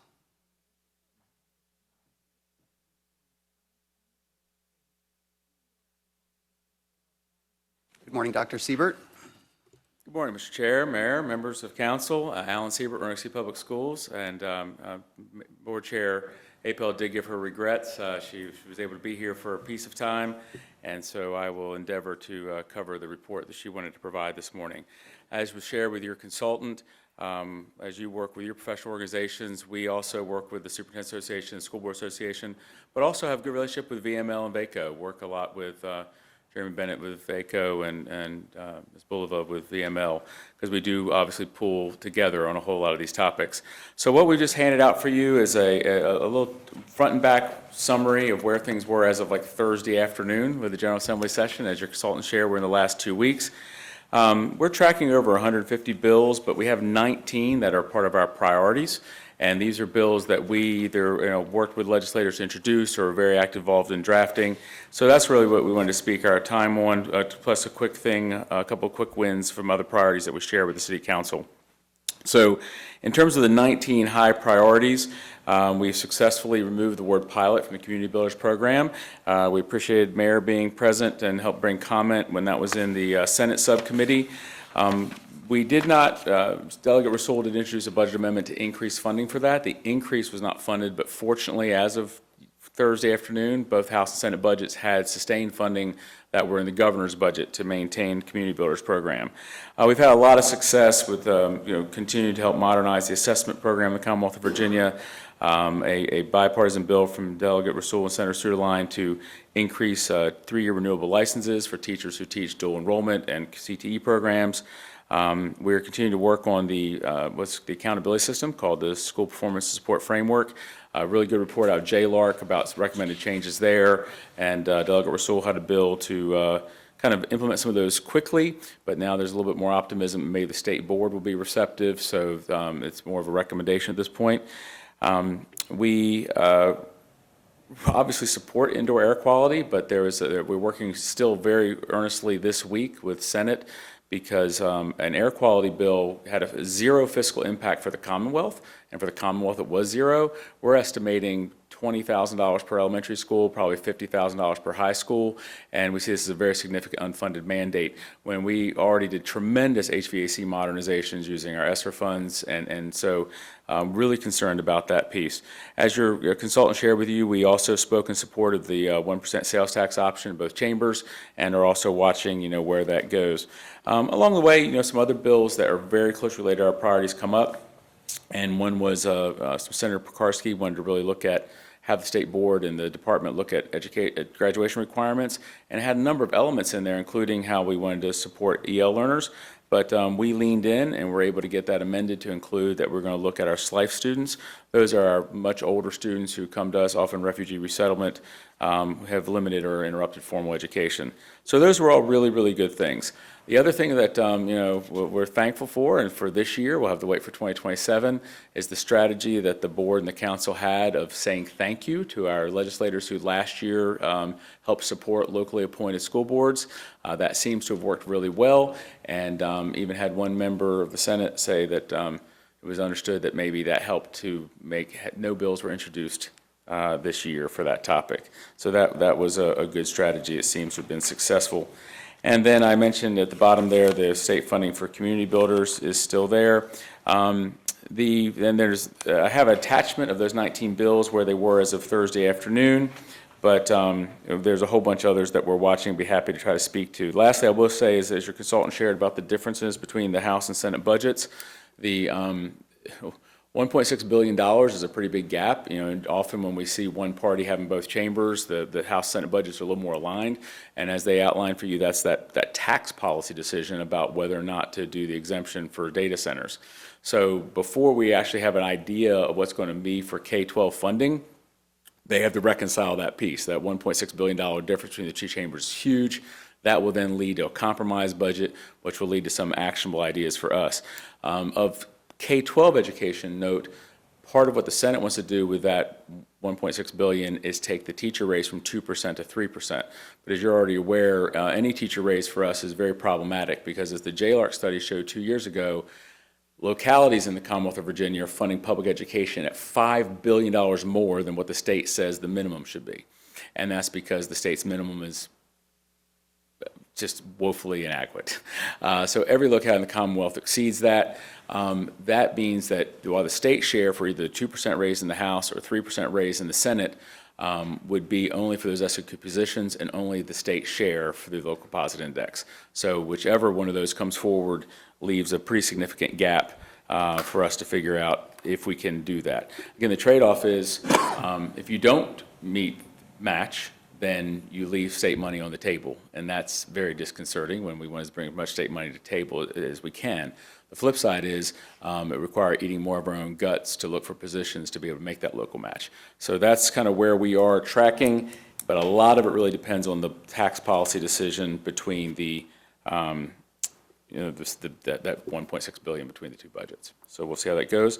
That's a top-level summary. I'm happy to answer any questions that Chair, Mayor, committee members may have. Dr. Siebert, that was very helpful. Any questions? All right. Thank you. All right. Well, thank you very much. Please give Ms. Apel our best. And sorry we missed her. With that, I believe that wraps up our business for today. Our upcoming meeting, as I mentioned, for the Legislative Committee is Monday, April 6th at 2026, not at 2026. The year will not change before then. Is there any other business before the committee today, or any final questions or comments? None. I will adjourn us until Monday, April 6th. Thank you, Vice Mayor, and I will reconvene our City Council meeting to move into our briefings this morning. The first is our fiscal year 27 budget update, and I believe everyone received a packet on the dais with information to this, and I'll introduce our city manager, Ms. Turner, and her team for this report.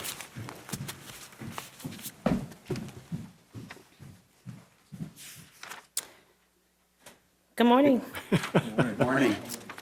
Welcome. Mayor, Vice Mayor, members of City Council. This morning, we want to brief City Council on FY 2026-27 budget development. This is the third briefing as we make progress towards balancing the budget and presenting the recommended budget to City Council on March 23rd.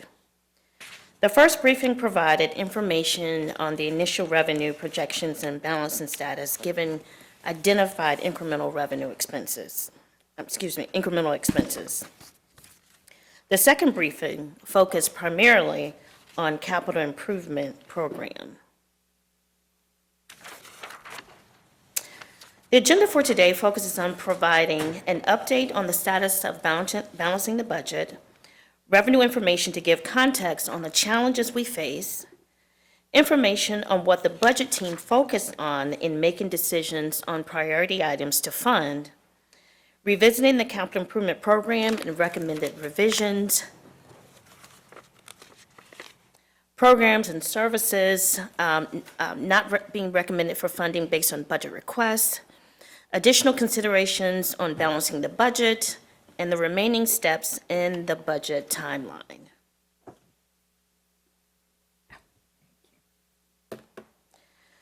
The environment and parameters that we work within have not changed since we began the budget planning and budget development process.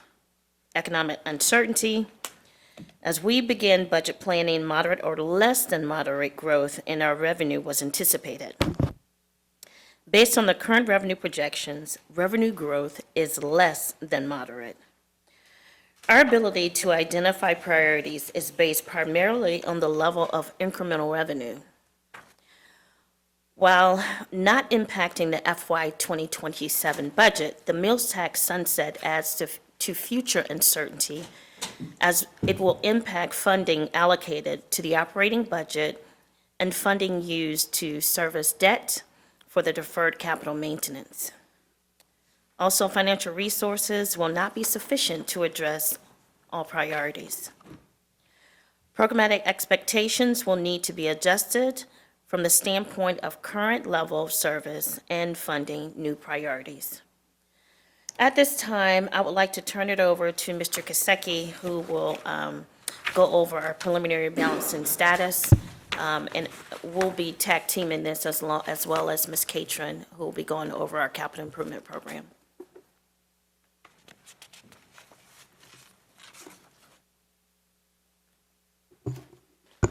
Thank you, Ms. Turner. Good morning, Mayor, Vice Mayor, and members of City Council. To start off today's presentation, I'd like to take you back to January 20th, when we had our initial briefing. So we showed you the slides that are before you here, showing an $18.9 million deficit. So we've added, as you can see, another column there, where we are today.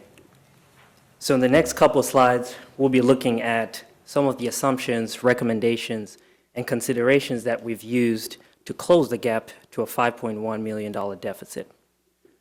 Starting off with revenues. As Ms. Turner has already alluded to, revenues are currently moderate to less than moderate growth. And currently, we had a $12.833 million increase projected to January 20th. And that is the same assumption we're going into. Again, if you remember the budget retreat presentation on November 8th, we had PFM, a consulting group, giving us a 10-year projection. And fiscal year 2027 was the first year where we'll start seeing a decline because expenditures were outpacing revenues. So it's the $6.226 million consists of your general property taxes, other local charges for services, for example, permits, fees, and licenses. And then your social services revenue, as you know, is the state-mandated reimbursable programs. And currently, those are remaining flat. However, after looking at some of the programming and consulting with Ms. Coleman, we do anticipate that number decreasing because of some of the federal programs that we will not get funding for. VDOT maintenance still remaining the same at $1.5 million, bringing us to that $12.833 million. Between now and when we adopt the budget, we still have some work to do to look at the final review of some of those taxes and revenues.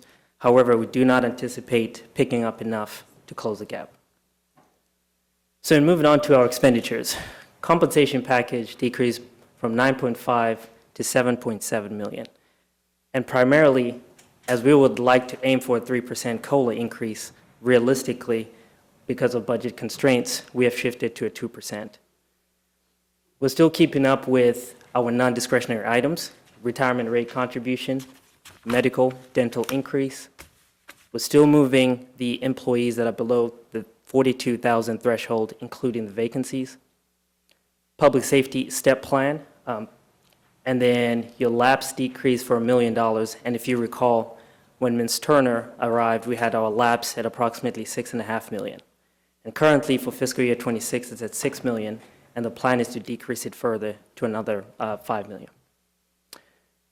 We're carrying the mid-year adjustments, as you can see the bullet point there at the bottom, including the 27th payroll accrual that we've been building towards that is scheduled for July of 2028.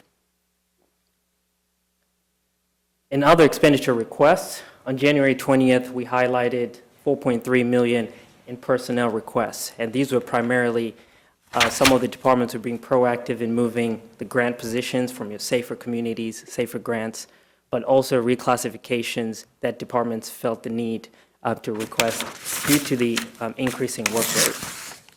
However, at this point, due to, again, budget constraints, we're preliminary not funding those requests and taking it on a case-by-case. Current RCPS share still remains the same at an incremental $751,000 in addition to the $106.9 million.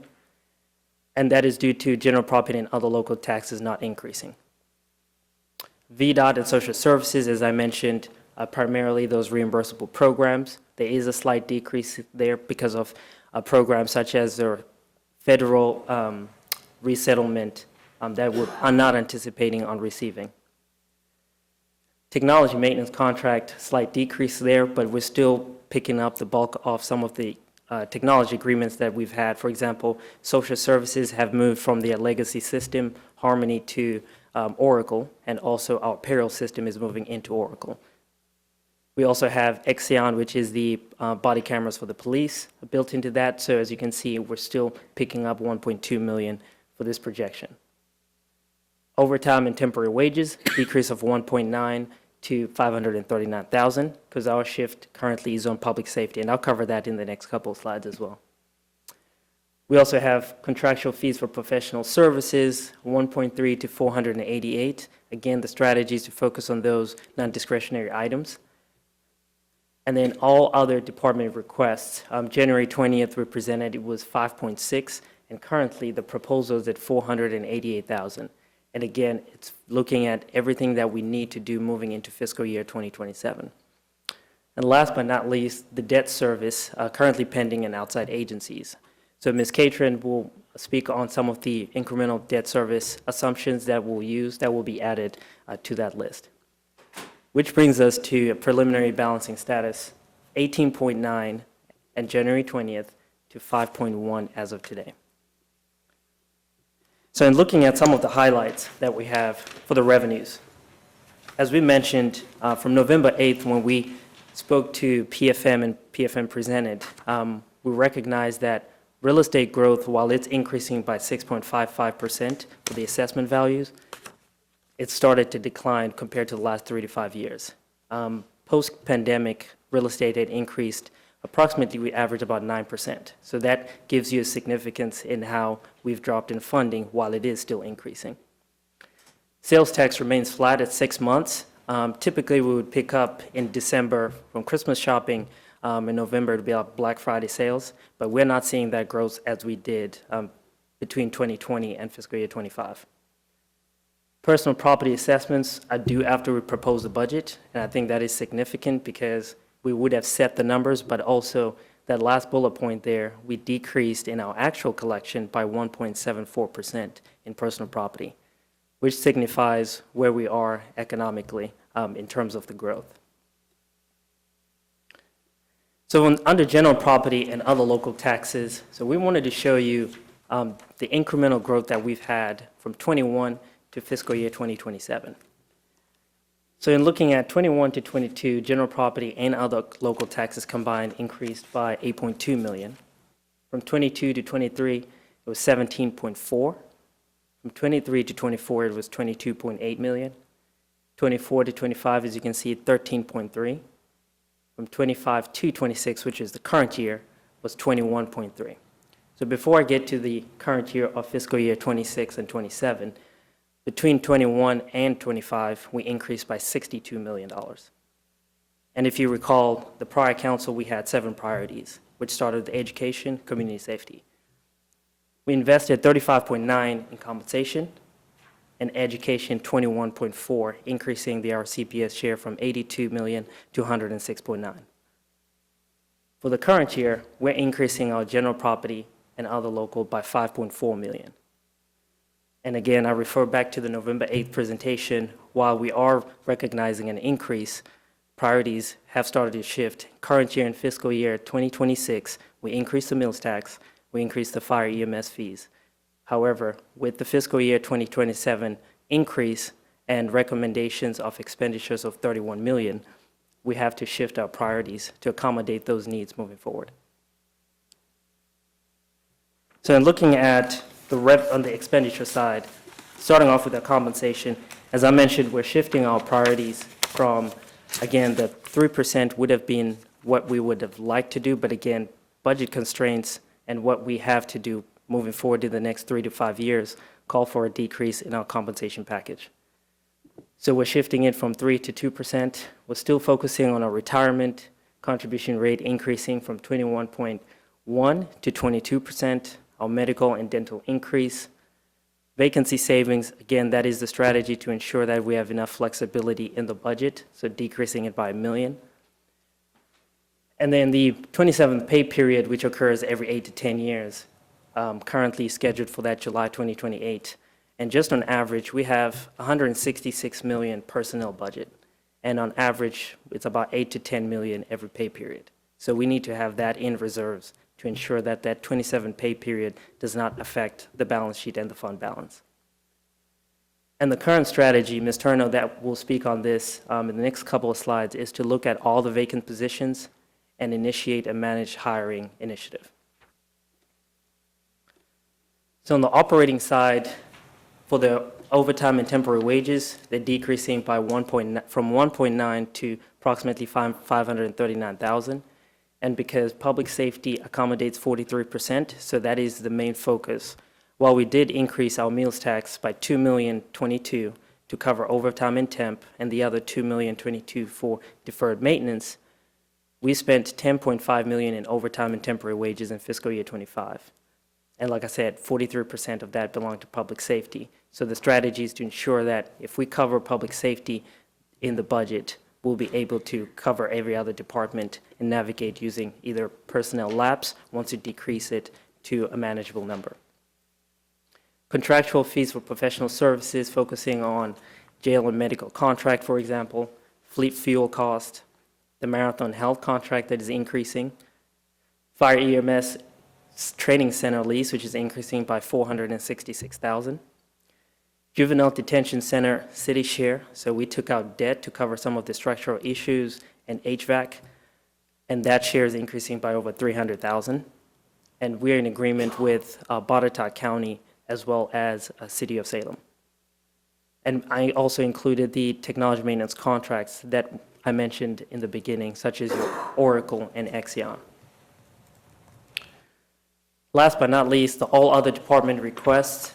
January 20th, they were at 5.6 million and currently at 488,000.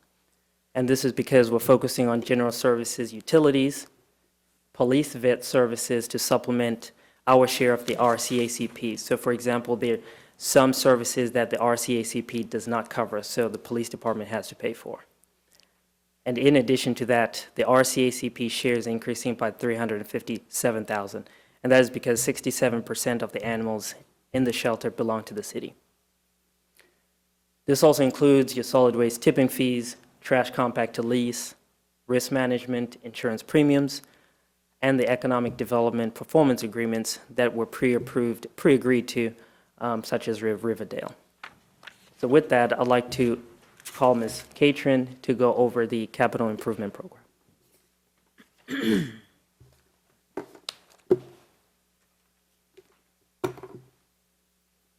Thank you. So as we move into the capital improvement program, the next few slides, we will look at the revised CIP, the program, some of the program projects which were removed, and then incremental debt service. So last May, when you endorsed the CIP, when we built the fiscal year 26 to fiscal year 30 CIP, we didn't fully load the fiscal year 30 CIP. As you'll see, we did add the $5 million that we typically do for the schools, for the E911 center additional unit that we have a lease for. We did not build in any maintenance dollars for the adult detention center because there are extensive maintenance needs at the detention center. So we want to leave capacity in the out years to make sure that we address those needs. Also, as we built out the fiscal year 2026, 2030, we kept routine citywide projects such as the sidewalk, curb and gutters, street paving, streetscapes, to modernization of the traffic signals, and fleet park maintenance, along with keeping the technology improvements for the permit center and also for the mobile radios for the public safety and dispatch. And we continue to fund $1.5 million, as we usually do, for the Civic Center to arrive at, and at that time, before the revised CIP, it was about $127 million that we would have to issue in debt. And we'll talk about the programs that were removed that accounted for the $50.4 million of debt that we wanted to save. So we do have 2 projects that remain that are grant funded. Those would be the 2 bridge projects. And we are cash funding about $4 million for the street paving and about 1.5 for the fleet replacement. So what we arrived at was about $76 million of debt that we would need to issue as part of the revised CIP. And again, that's about $50 million less than what we anticipated at the end of last fiscal year when we built out the fiscal year 26 through 2030 CIP. And why we reduced it is because of the 3 bands that we have to term out. So we have 3 bands beginning in fiscal year 2027, the $57.5 million band that we would need to convert from temporary financing to permanent financing. We have the $10 million band, which is the EDA Riverdale project that we would need to term out in fiscal year 2028. And we also have the deferred maintenance band that we took out in 2025. We need to convert that to permanent financing in the out year of 2031. So the bands alone is $92 million over the course of the next 5 years. And so what you'll see here is in fiscal year 2027 alone, we're looking at issuing debt of $75 million. And typically on any given year, we would average about $30 to $32 million worth of debt that we would have to issue. So essentially, we're about to issue 3 years worth of debt in 1 fiscal year. The other thing to note is in August of 2024, we did make a commitment of $3.9 million to purchase fire engines, and we didn't secure a financing source for those fire engines, so we will have to build that 3.9 on top of the $75 million in fiscal year 2027. I'm sorry, would you like to do questions at the end or as we go along? We can take questions. Yeah, we can certainly take questions. Yeah, we can take Okay. questions. Could you say more about, I'm still trying to wrap my head around the $4 million for the 4 replacement fire engines. Could you explain to us what that is and how that happened? Yeah, so again, in August 2024, I think the idea was to structure leasing around these fire engines. So we ordered the engines, and it takes a while for those engines to get built. So we are expecting those engines to come into this fiscal year. So without a funding source, the plan is to build it into the debt and issue debt to cover the $3.9 million that we need to pay for those fire engines. So council approved that? I'm not sure. I don't think so. I'm sorry. Mayor's okay? Sure. Yeah. I'm not sure if council approved that. We know through our research that it was approved in '24. Funding was not set aside for it, and in order, we're going to have to pay for it, or we'll have to pay a huge penalty. So we have to bake it into this now. Doesn't council have to approve the spending over a certain amount, or how would that transpire? So we will look and to make sure, I just don't want to speak out of turn because I don't have it in front of me to see if that in fact happened. Follow-up question? My question was, how big is that fine? If we said, hey, we'll just pay the fine instead of, I'm just curious, I just want to. 30 to 40%.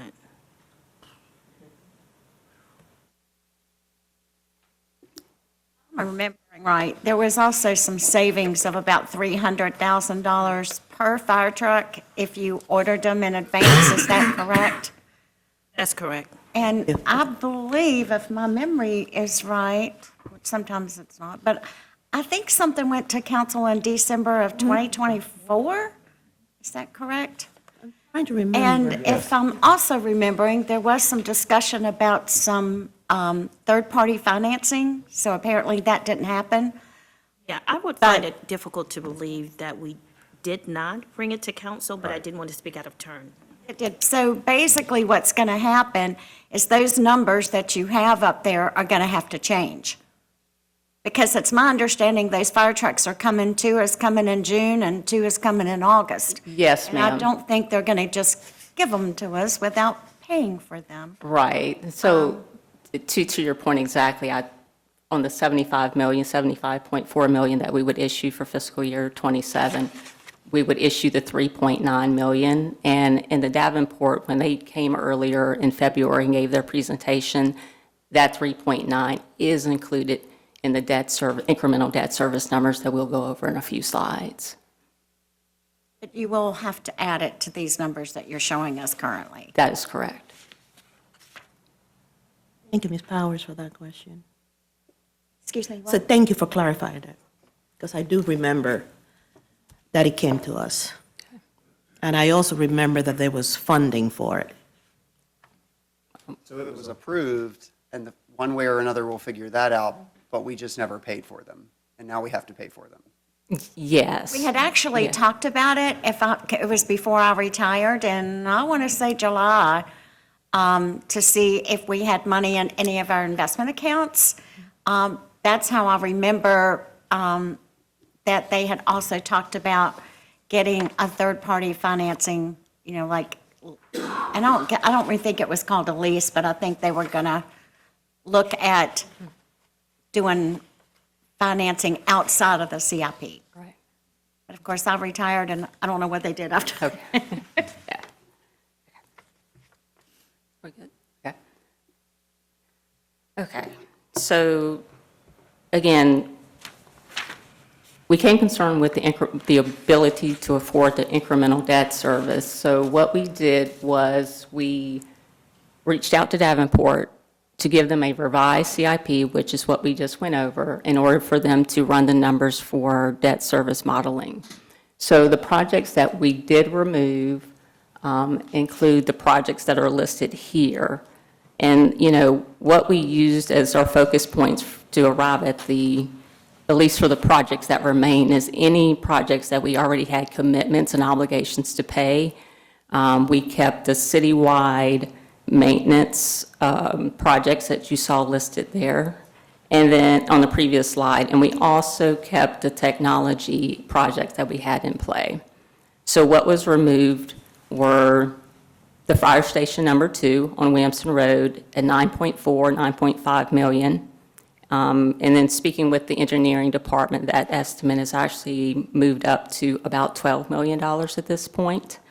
We also removed the Belmont Branch Library expansion, which is estimated at a $7.3 million replacement cost. Downtown pedestrian bridge renovation and the MLK pedestrian bridge renovations, along with numerous Parks and Rec projects, to arrive at the $50.4 million of debt reduction.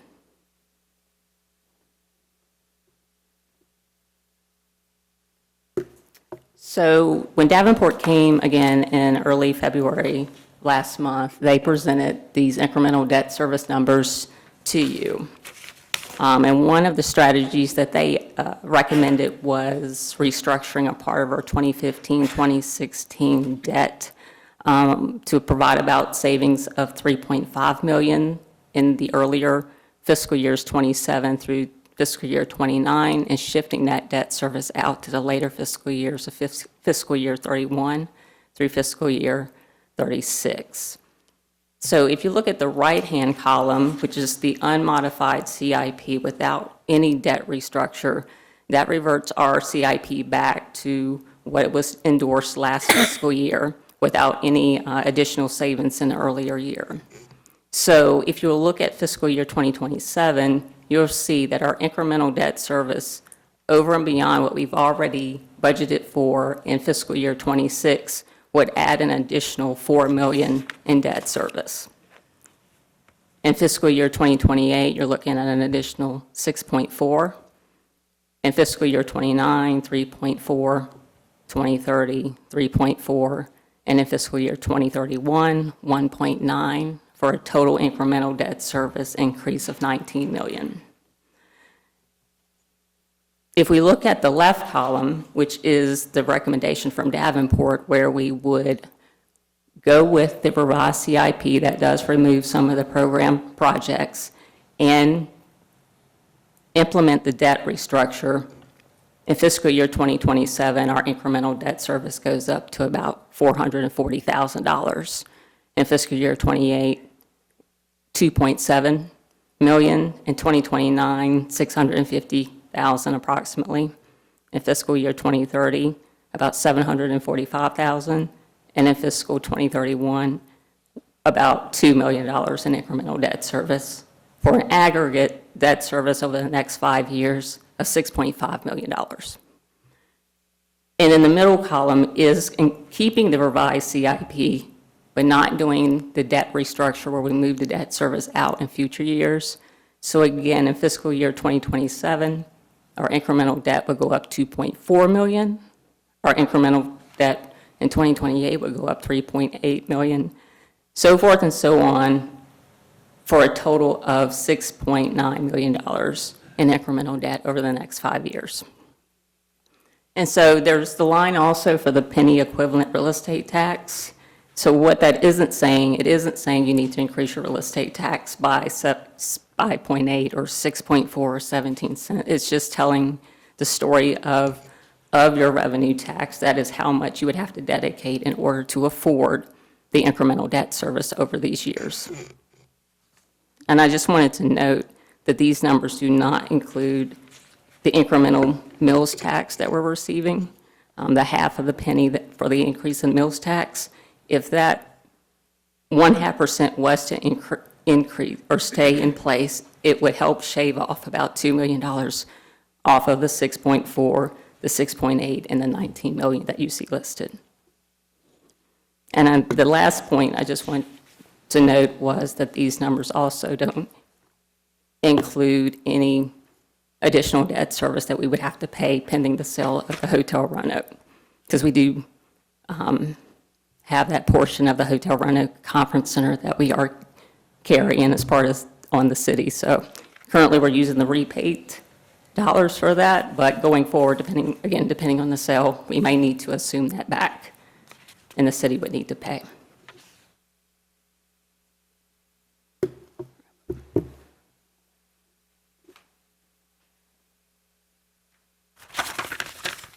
Thank you, Ms. Catron. Making significant revisions to the CIP is very difficult and challenging.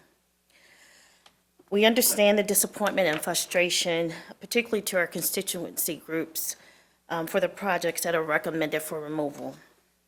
The focus on revising the CIP is to align the incremental required debt service with our budget reality.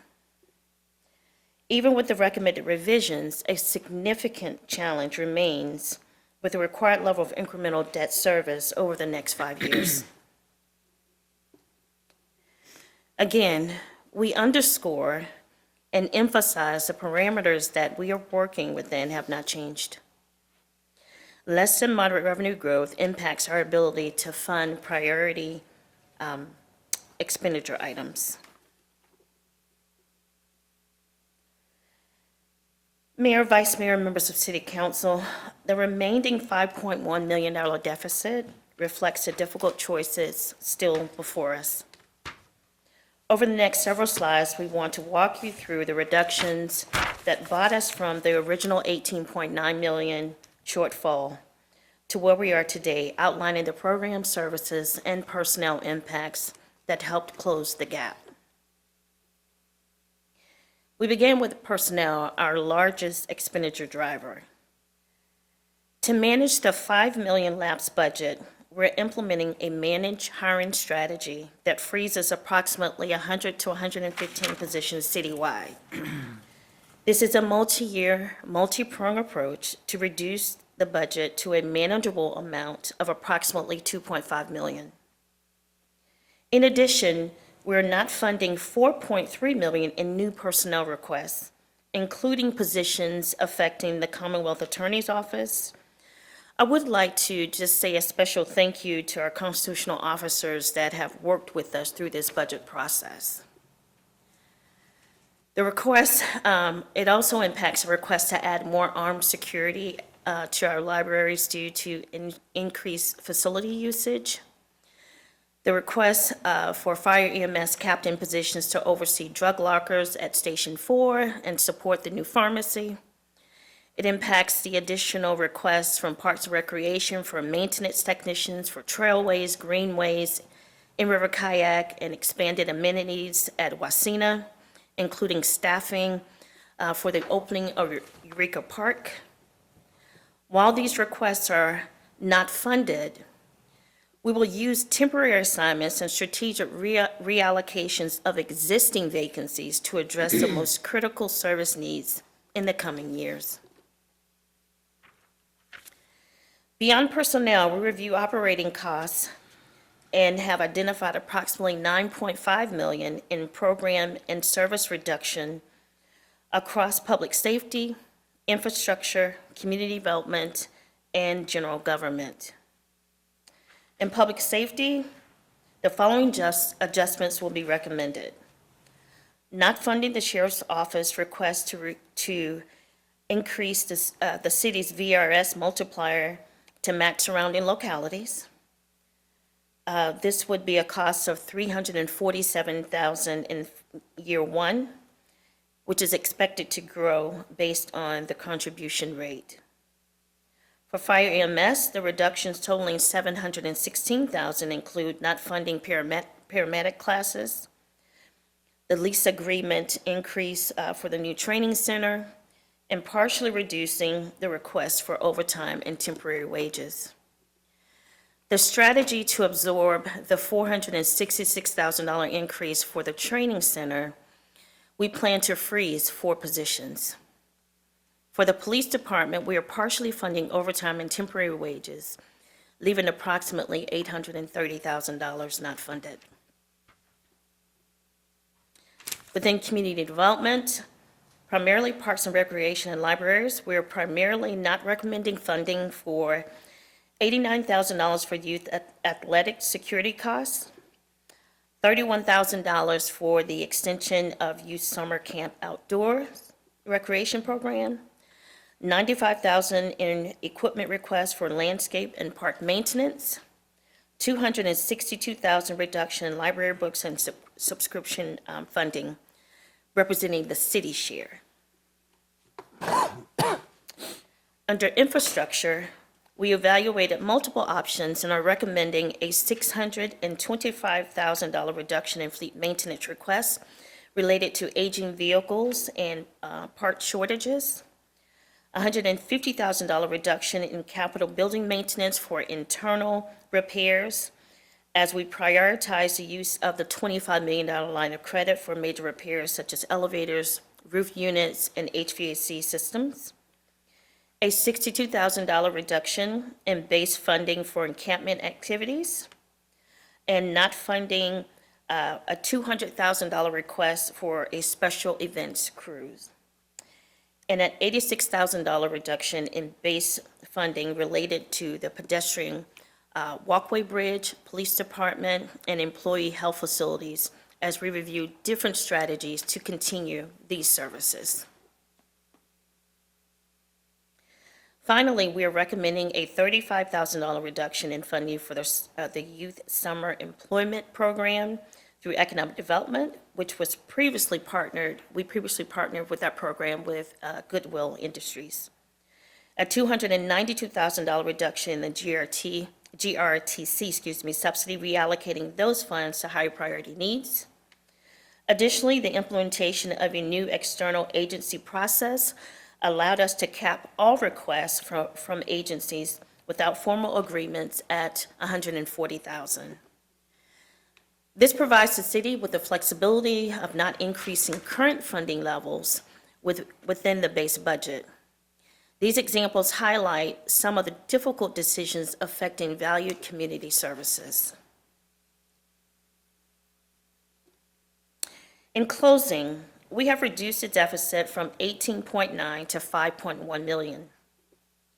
The remaining gap reflects largely the non-discretionary costs, including technology maintenance contracts, mandated services, and contractual obligations. These decisions were not made lightly. Each reduction carries service impacts, and we recognize the challenges we are facing in fiscal year 2027.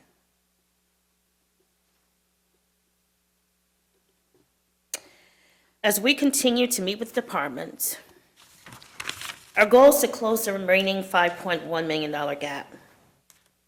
Our strategies will include reviewing all revenue for any potential growth beyond the projected $12.8 million, conducting a comprehensive review of all vacant positions to identify potential repurposing opportunities for the upcoming fiscal year, evaluate parks and library operations, including hours of operation, services, and programming, to identify strategic adjustments while prioritizing the opening of the Eureka Park Center. Review solid waste and custodial services for operational efficiencies. Remove select projects from the 5-year plan to reduce incremental debt service as presented on the prior slides, with the intent to revisit them as revenue allows. With that, I'd like to turn it over to Mr. Kosecki to walk us through the budget timeline before we open the floor for additional questions.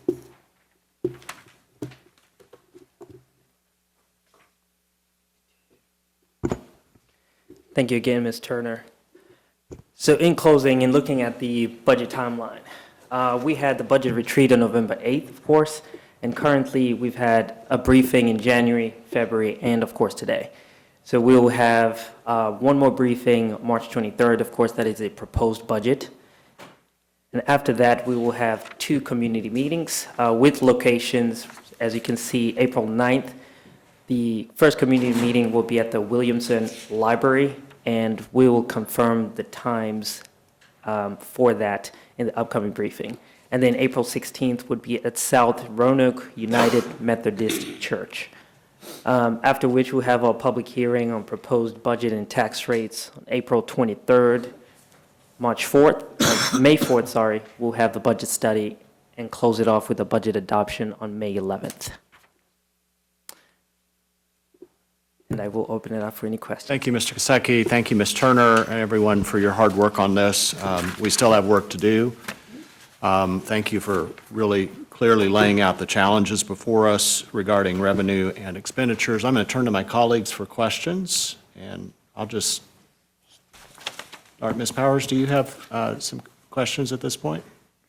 Well, I just want to say thank you for what you're doing. Yeah, I still have a lot of questions, and I'm sure the next meeting I will be able to get those gathered up. So this is pretty hard stuff, and I know you didn't take any of this lightly, as any of us did not take anything lightly, as we've had to make our own cuts that we've had to so far. I would just ask people to please be patient with us. Please understand. We welcome your suggestions, but I hope that we can all sit down at the table and work this out, because, you know, this is probably the hardest budget that I've seen, and I've been with the city now 45 years, and I think this is honestly the hardest. So I hope we can all respect each other's opinion and respect each other's decisions, because nothing's ever been meant to hurt anybody. It's just hard, because this would have been really easy to do. We could have increased taxes to our citizens, but we know they can't afford that, and we don't want to do that. So we have to take a look and make the very hard decisions. So I want to thank the staff, because I know you've done an incredible job, and I know how hard this has been for you. So I thank you very much for your work. And that reminds me, Council, we do have the opportunity after each of these to submit questions that we have for follow-up. So I believe, Mr. Kosecki, you'll send out a reminder about that? Yes, I will. Yep. Yeah, and that's a great opportunity to do that, especially if we need additional information on items. Mr. Volleson?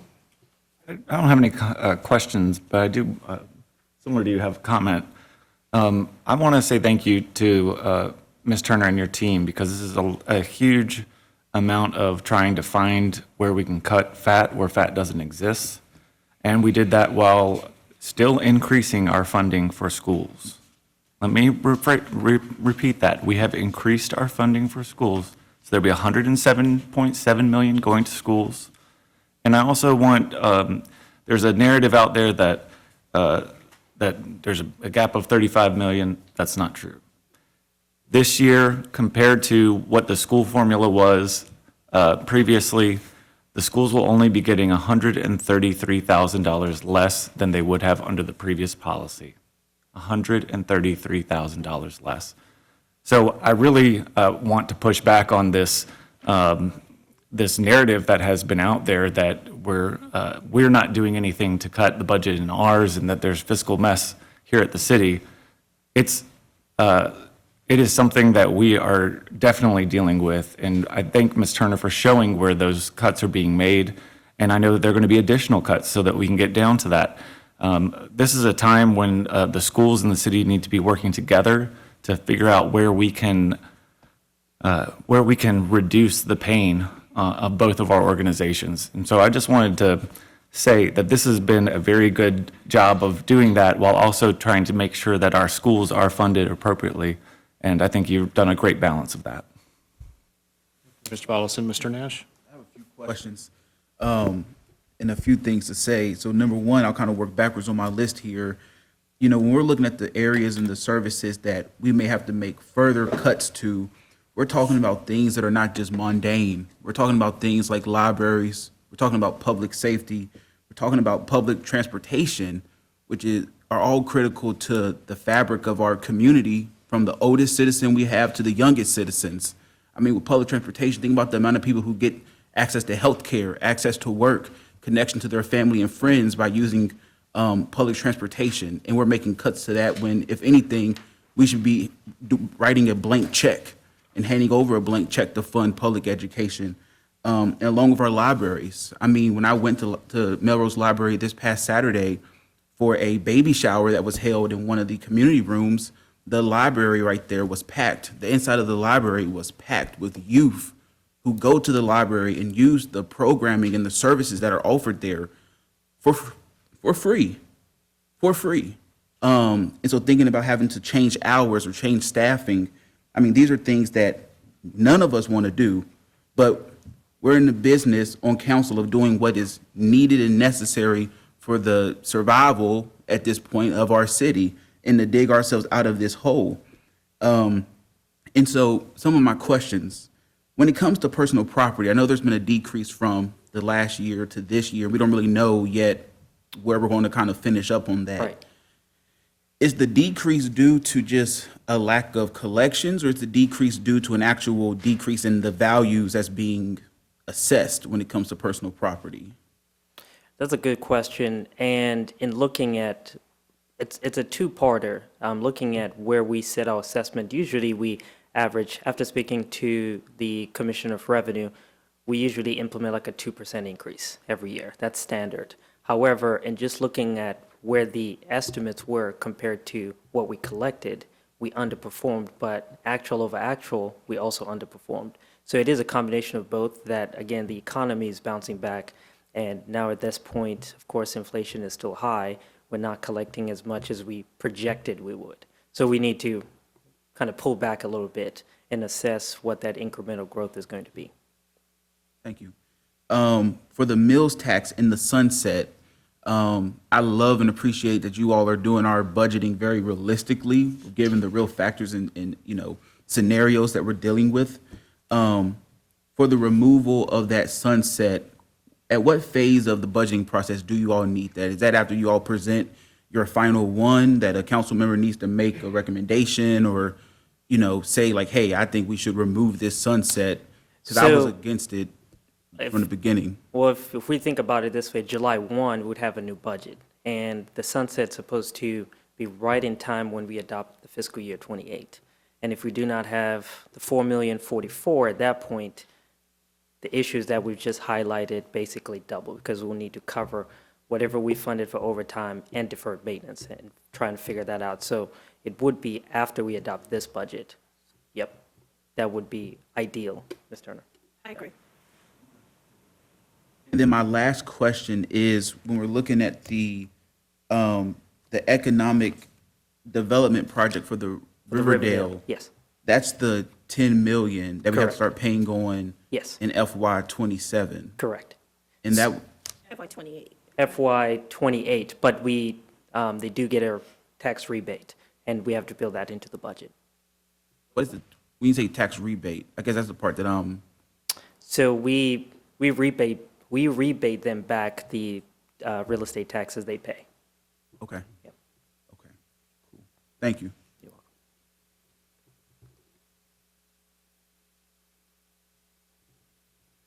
Good. All right, Vice Mayor?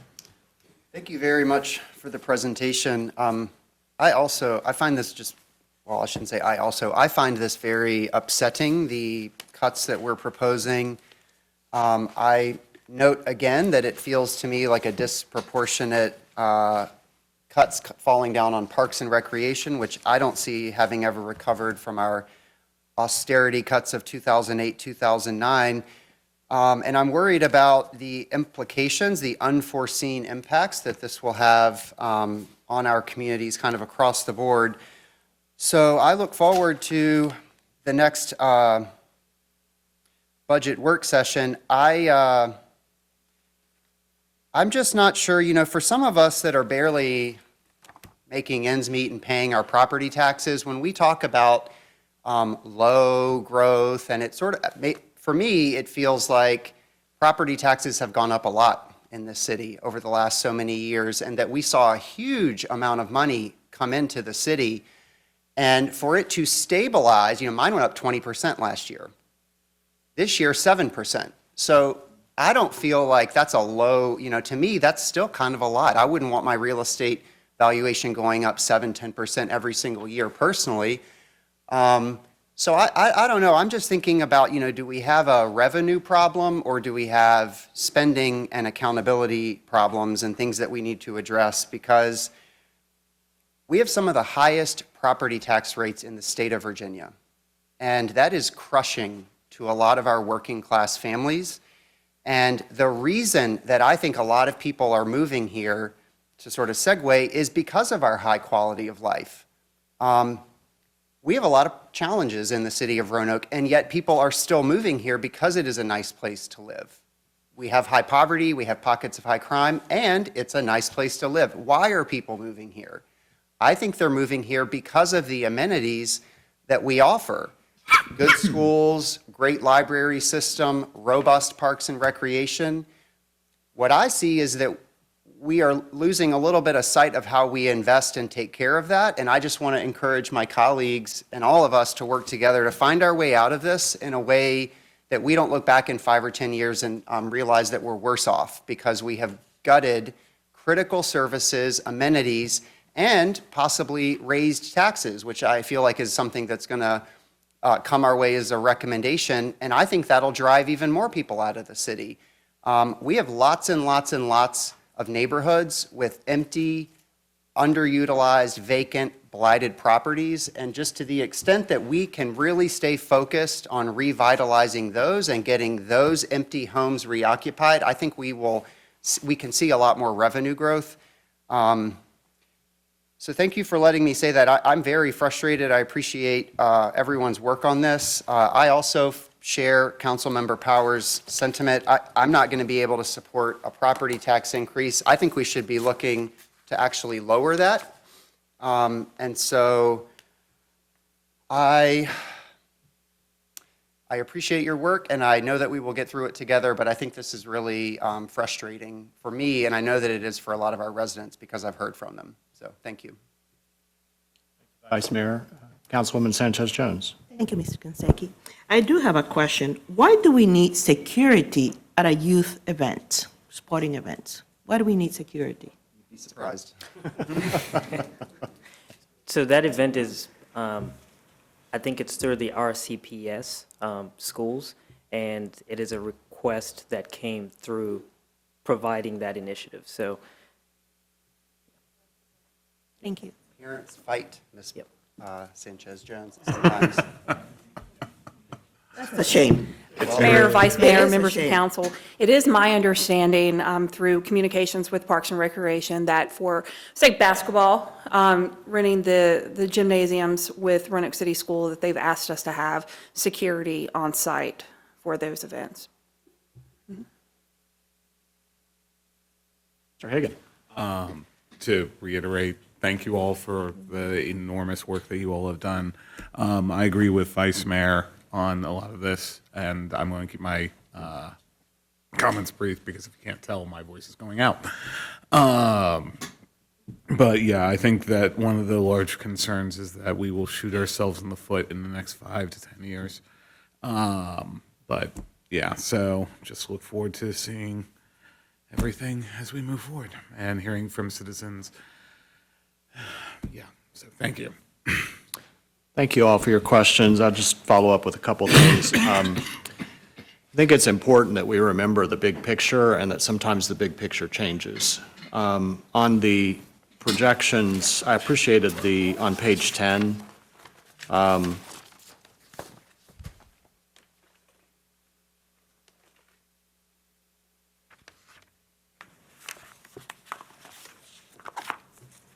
I'm looking at it, sorry. On page 10, I appreciate this kind of overview of where we have seen increased revenue growth and what that has allowed us to do.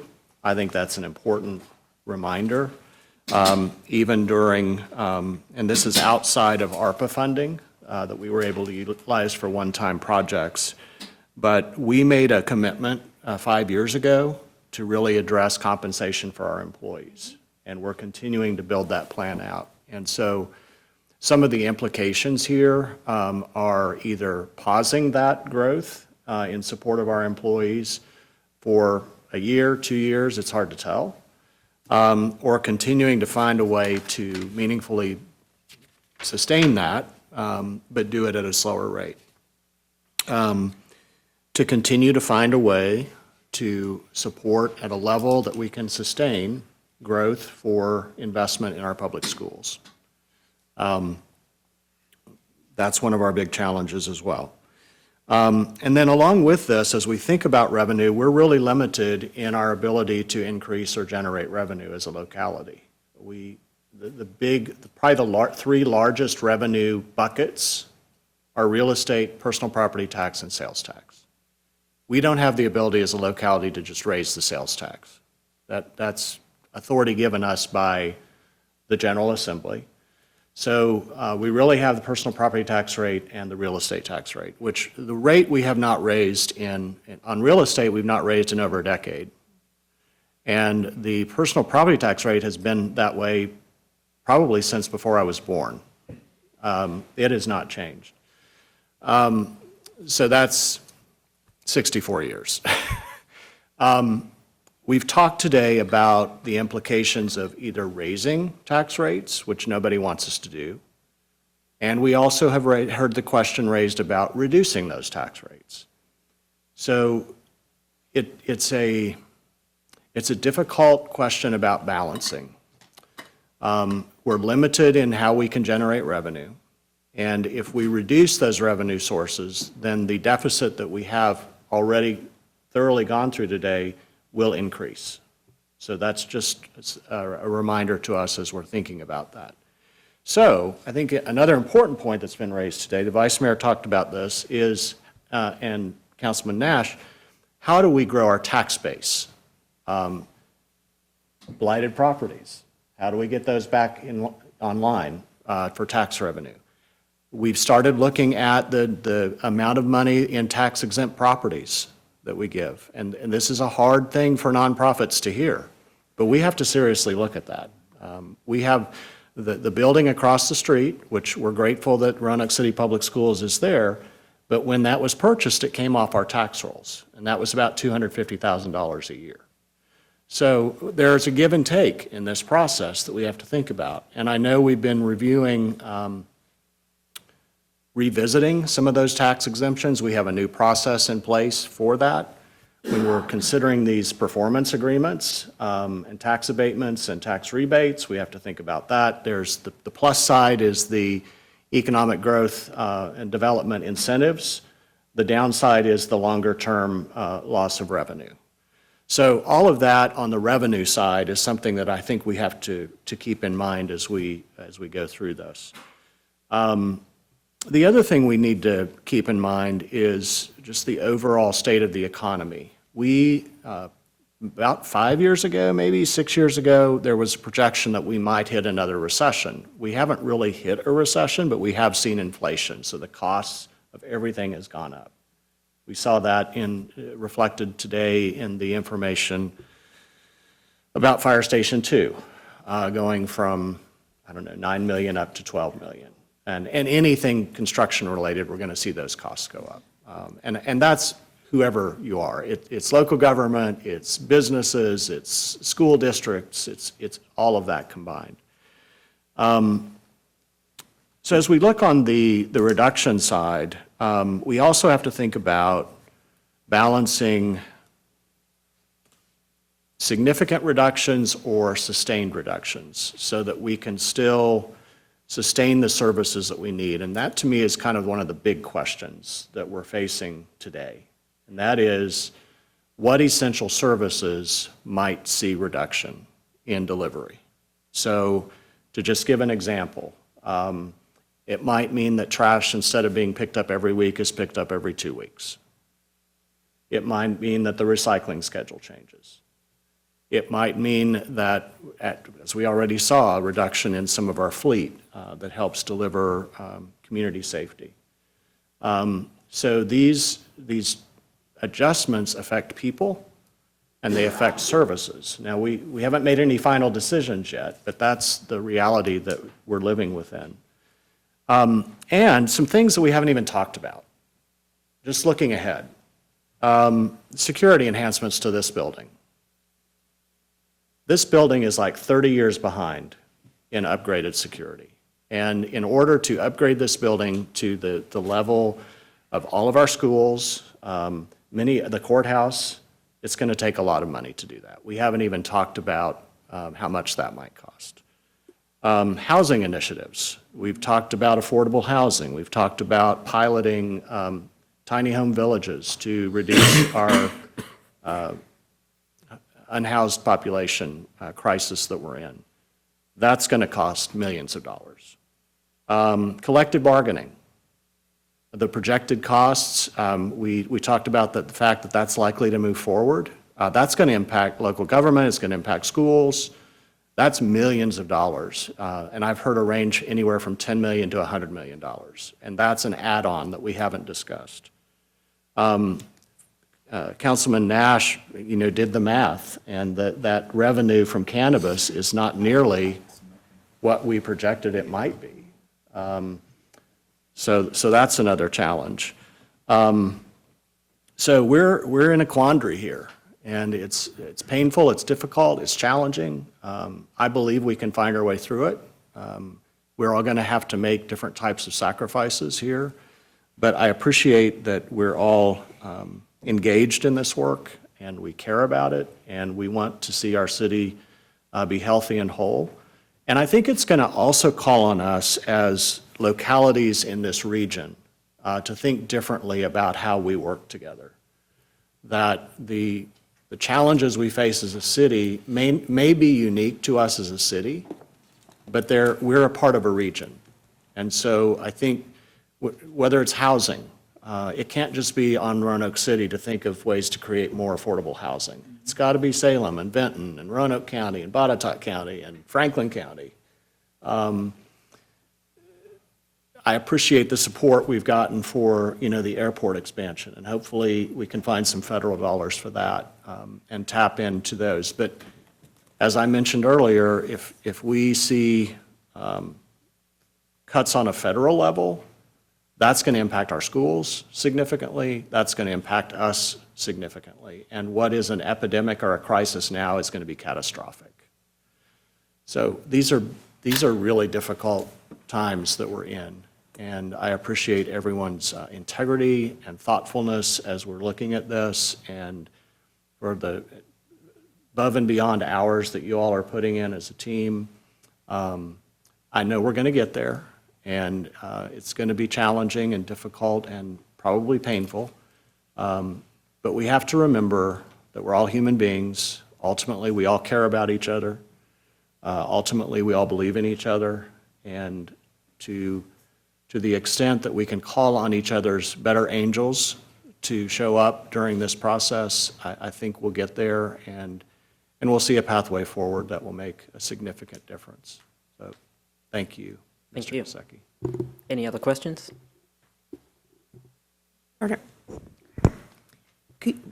How are you going to promote those community meetings regarding the budget?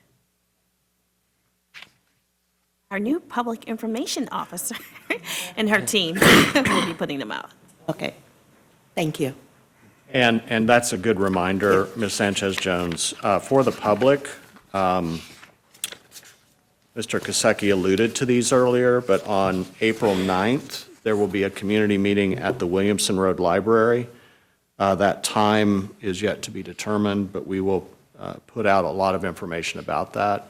I think it would also be helpful to make sure we release that to the media so they can help us publicize it. April 16th, we'll have a community meeting at South Roanoke United Methodist Church. April 23rd is our public hearing on this, and then our budget study where we can hear all of that feedback and get an update. Then the budget adoption would be May 11th. Thank you for that. All right, thank you, Mr. Kosecki and Ms. Catron. Our next item, our next briefing this morning is the fiscal year 27 strategic priorities.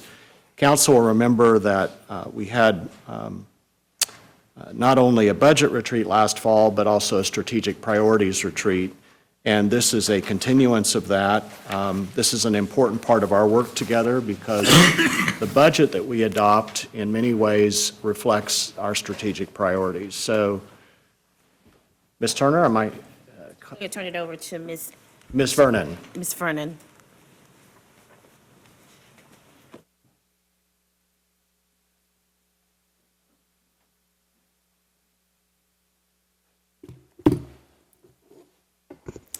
Good morning, Mayor Cobb, Vice Mayor McGuire, and members of council.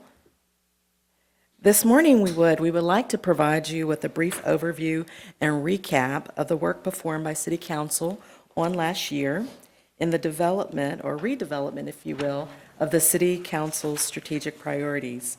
We want to use this opportunity to share with you the progression that has been made with the city department leaders on the development of performance metrics and activities tied to the proposed strategic priorities. We will also share with you the software solution, dashboard if you will, that would be used to track the performance metrics. And lastly, we'll ask for your formal approval on the redevelopment of the strategic priorities.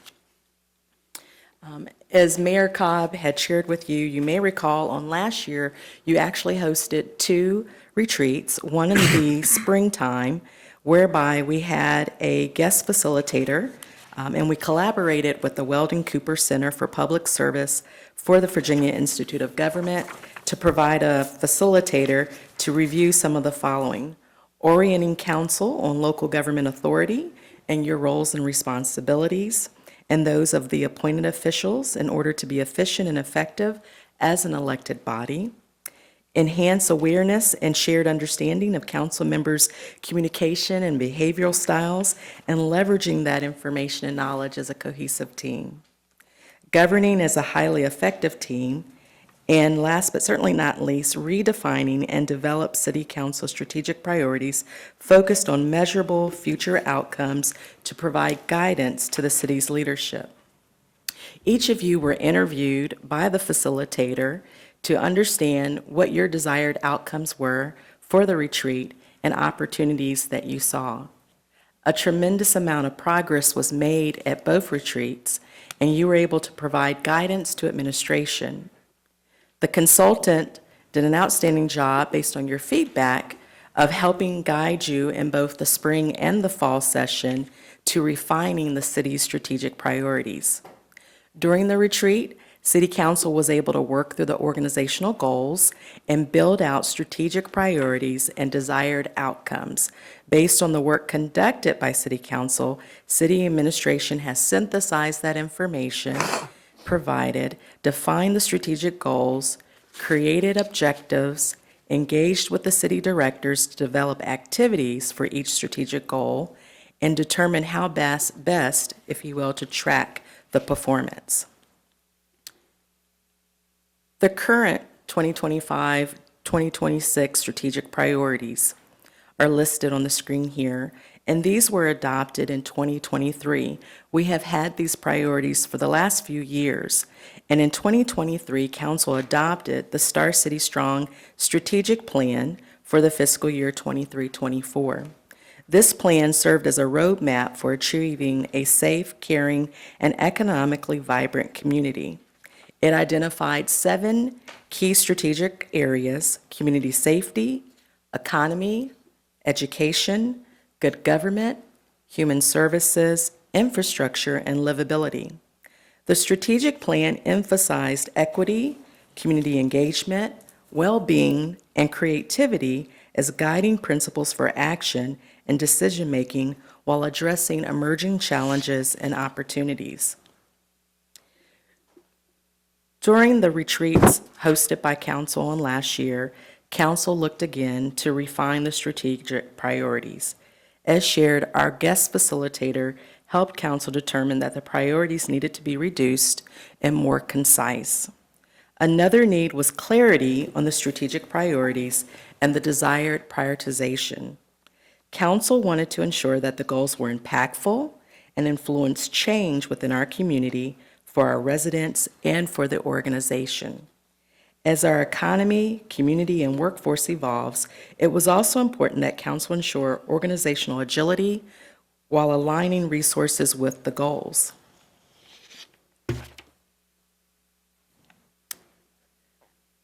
Council was very proactive. You dedicated quite a bit of time during both retreats. Out of all the agenda items, that was the key agenda item: refining the priorities and helping prioritize the strategic goals. However, it was very clear from Council that all goals were important and critical. The following priorities were determined: civic stewardship and infrastructure, community and economic vitality, community safety, healthy and sustainable communities, and education. And these are in no particular order because Council had identified all of these were important. In conclusion of the retreat, Council was able to validate their shared values and goals, and Council's efforts aim to strengthen civic engagement, deliver exceptional results for our residents, build and maintain quality infrastructure, promote community and economic growth, ensure the well-being and safety of our community, continue to foster educational success and access, and focus on the quality of life for all in order to create a healthy and sustainable community. Essentially, all of these efforts offer measures that further the vibrancy of the city of Roanoke, urban community, enhancing and strengthening neighborhoods, ensuring best practices within the organization, diversifying our economy, and growing industries, commend and recognize our business community, prioritizing quality infrastructure, environmental sustainability, and providing opportunities for all in our community to live, learn, work, play, and prosper. These priorities were reduced from 7 to 5, and those are the priorities highlighted there, as well as their definitions. Based on the insight provided from the council retreats, we later had a 2-day Directors Fall Retreat in October, where leadership processed, created, and developed actions to deliver on council's priorities. These priorities were further defined to capture the vision of Roanoke City Council and to provide staff and the community with guidance on the steps for fulfilling their vision. The strategic priorities developed by council shares not only the direction for the community and organization, it also provides direction on decision-making related to budget resources, policies, programming, and how best to prioritize the needs of the community. City administration and leadership, in its review of council's strategic priorities, has converted the council's vision into smart, measurable actions and tasks to guide departmental work and ensure coordinated service delivery for the community. On this slide is the implementation matrix, and you have a copy before you, and as you can tell, this is an 11-page document that goes through each of the priorities. The plan also captures timeframes for the activities, be it short-term, long-term, or mid-term, and it allows for transparency as well as collaboration across city departments. We'll now transition, and I'll bring forward our IT manager, Mr. Jared Anthony, from the Department of Technology, and he's going to walk us through the dashboard for performance metrics. Thank you, Angela. And good morning, Mayor, Vice Mayor, City Council, Ms. Turner, Ms. McCoy, Ms. Greeny. So now we've talked about, we'll keep that on. Now we've talked about the goals for the city, but in the implementation matrix, but how can we track our performance and get that information to the stakeholders? That's where performance metrics come in at. Bring back the slide for just a second.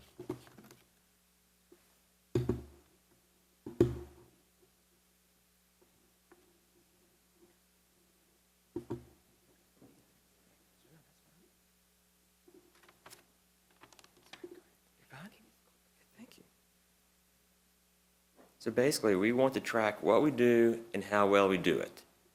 And the first few slides will be review from our fall 2024 presentation. And then we're going to actually see a demo of what we've done so far since our last meeting. So let's talk about metrics in local government. What do we want to track in local government, and why do we want to do it? Some of these topics are actually brought up earlier in the day's meeting. We talked about transparency, provide clear insights into government performance, accountability, informed decision-making. How can we put the data in city leaders' hands to make decisions? Can we show areas in which are meeting goals, other areas that are lagging behind, and how can we shift the resources around? And then also a big goal of the city is always continuous improvement. We really want to always be regularly updating metric areas for growth and optimization.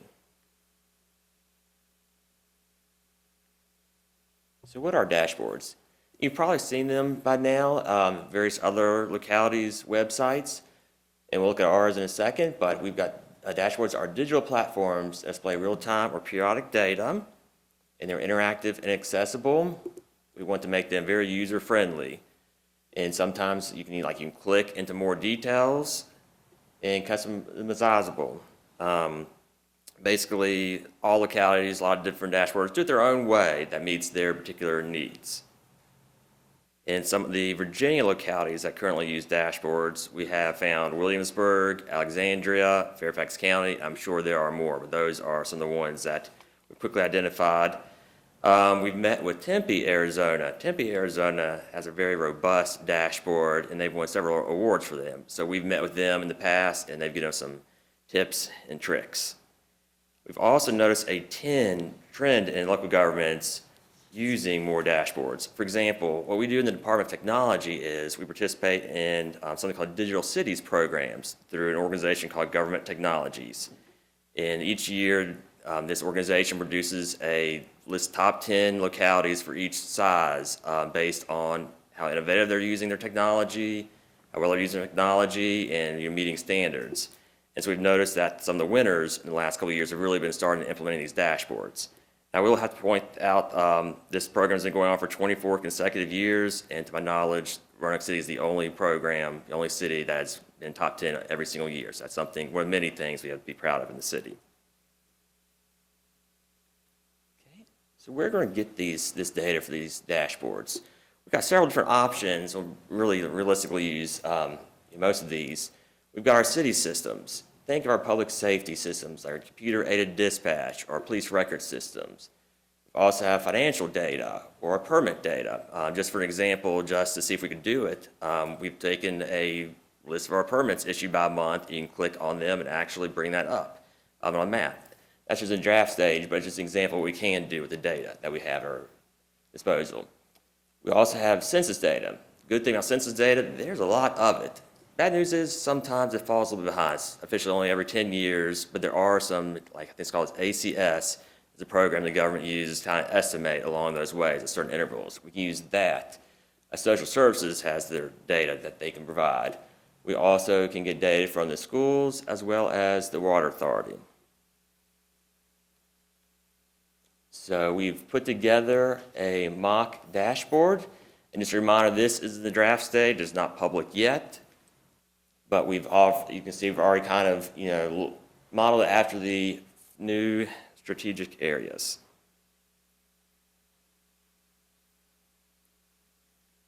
So I'm going to bring that dashboard up now. Okay, great, thank you. Let's do a brief demo. So as you can see here, I'm just going to click on your community and economic vitality. And we have various different metrics. Some of these, as you can see, comes from the census data, local government. And then we also have civic stewardship and infrastructure. And these are some metrics that we've previously gone over with council that they'd be interested in seeing. So I can come in here and look at a tile, and I can see when it's last measured. So look at capital improvements, for example. We can look at the chart and seeing the actual expenses that are for that category. We can see if we happen to have a target, we can have a target. We also have a little blurb helping users of the program understand what exactly this metric is and what it's trying to do. So that's just a brief demo. Like I said, this is still currently in the draft stage, but if you need to see a further demo or permission to see it, just reach out and we can work with you on that. And I want to take this time to really thank one of my colleagues, Olivia Eaton. She is our GIS leader for the city, GIS being Geographic Information Systems, and she's the one who has put this together, and she does really good work for us. We've got a lot of exciting projects coming ahead for data and geographic information. So I'll turn it back over to Angela at this time.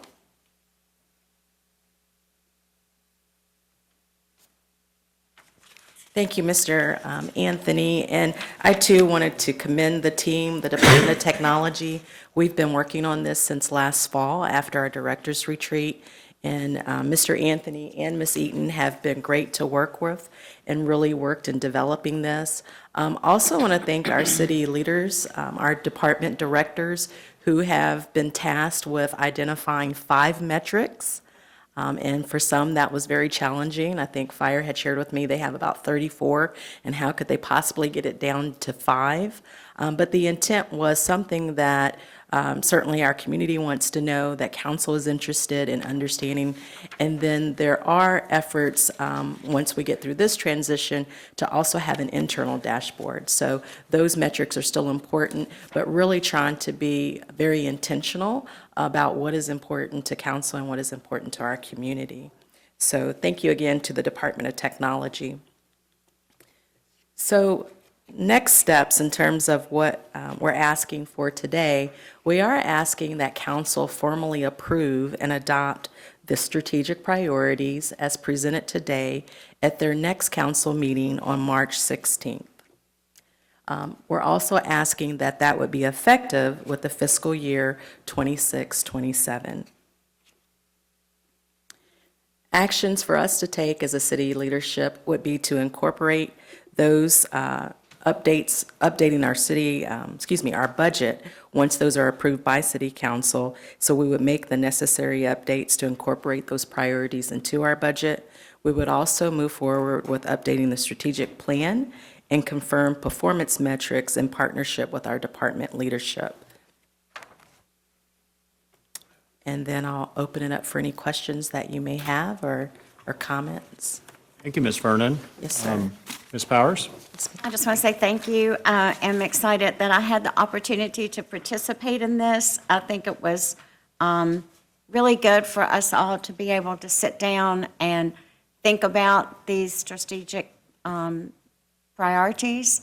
I think everybody did a great job. I'm excited to see how we move forward with this, and hope that it is something that we can make sure that we continue to do for many years to keep it updated. And I thank the city staff and Ms. Turner for their work in getting this completed. Thank you.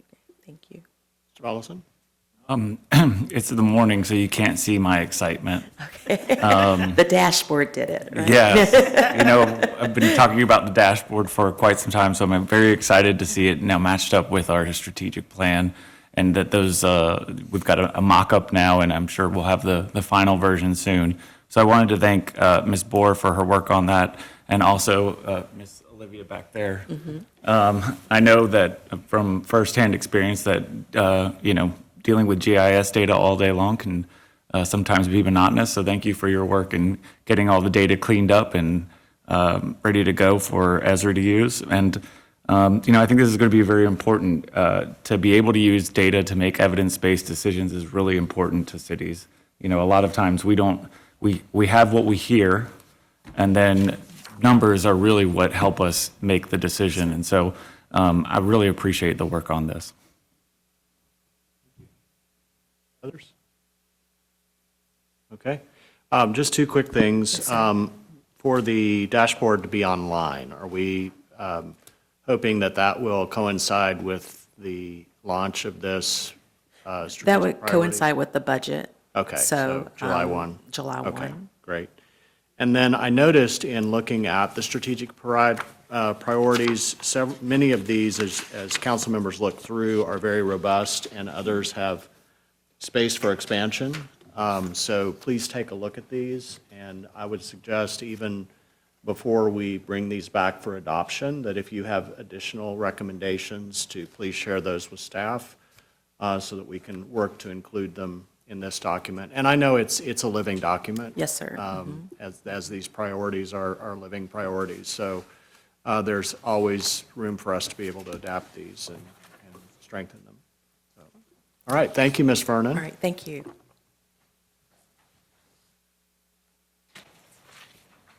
Right. Well, thank you, everyone, for your attention this morning. And before we recess for our closed meetings, I did want to acknowledge Ms. Laura Carini, who this is your first meeting as our new city attorney. So welcome and congratulations.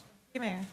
And we will be in recess until 2:00 p.m. for our series of closed meetings, and we'll see everyone back at 2:00 this afternoon.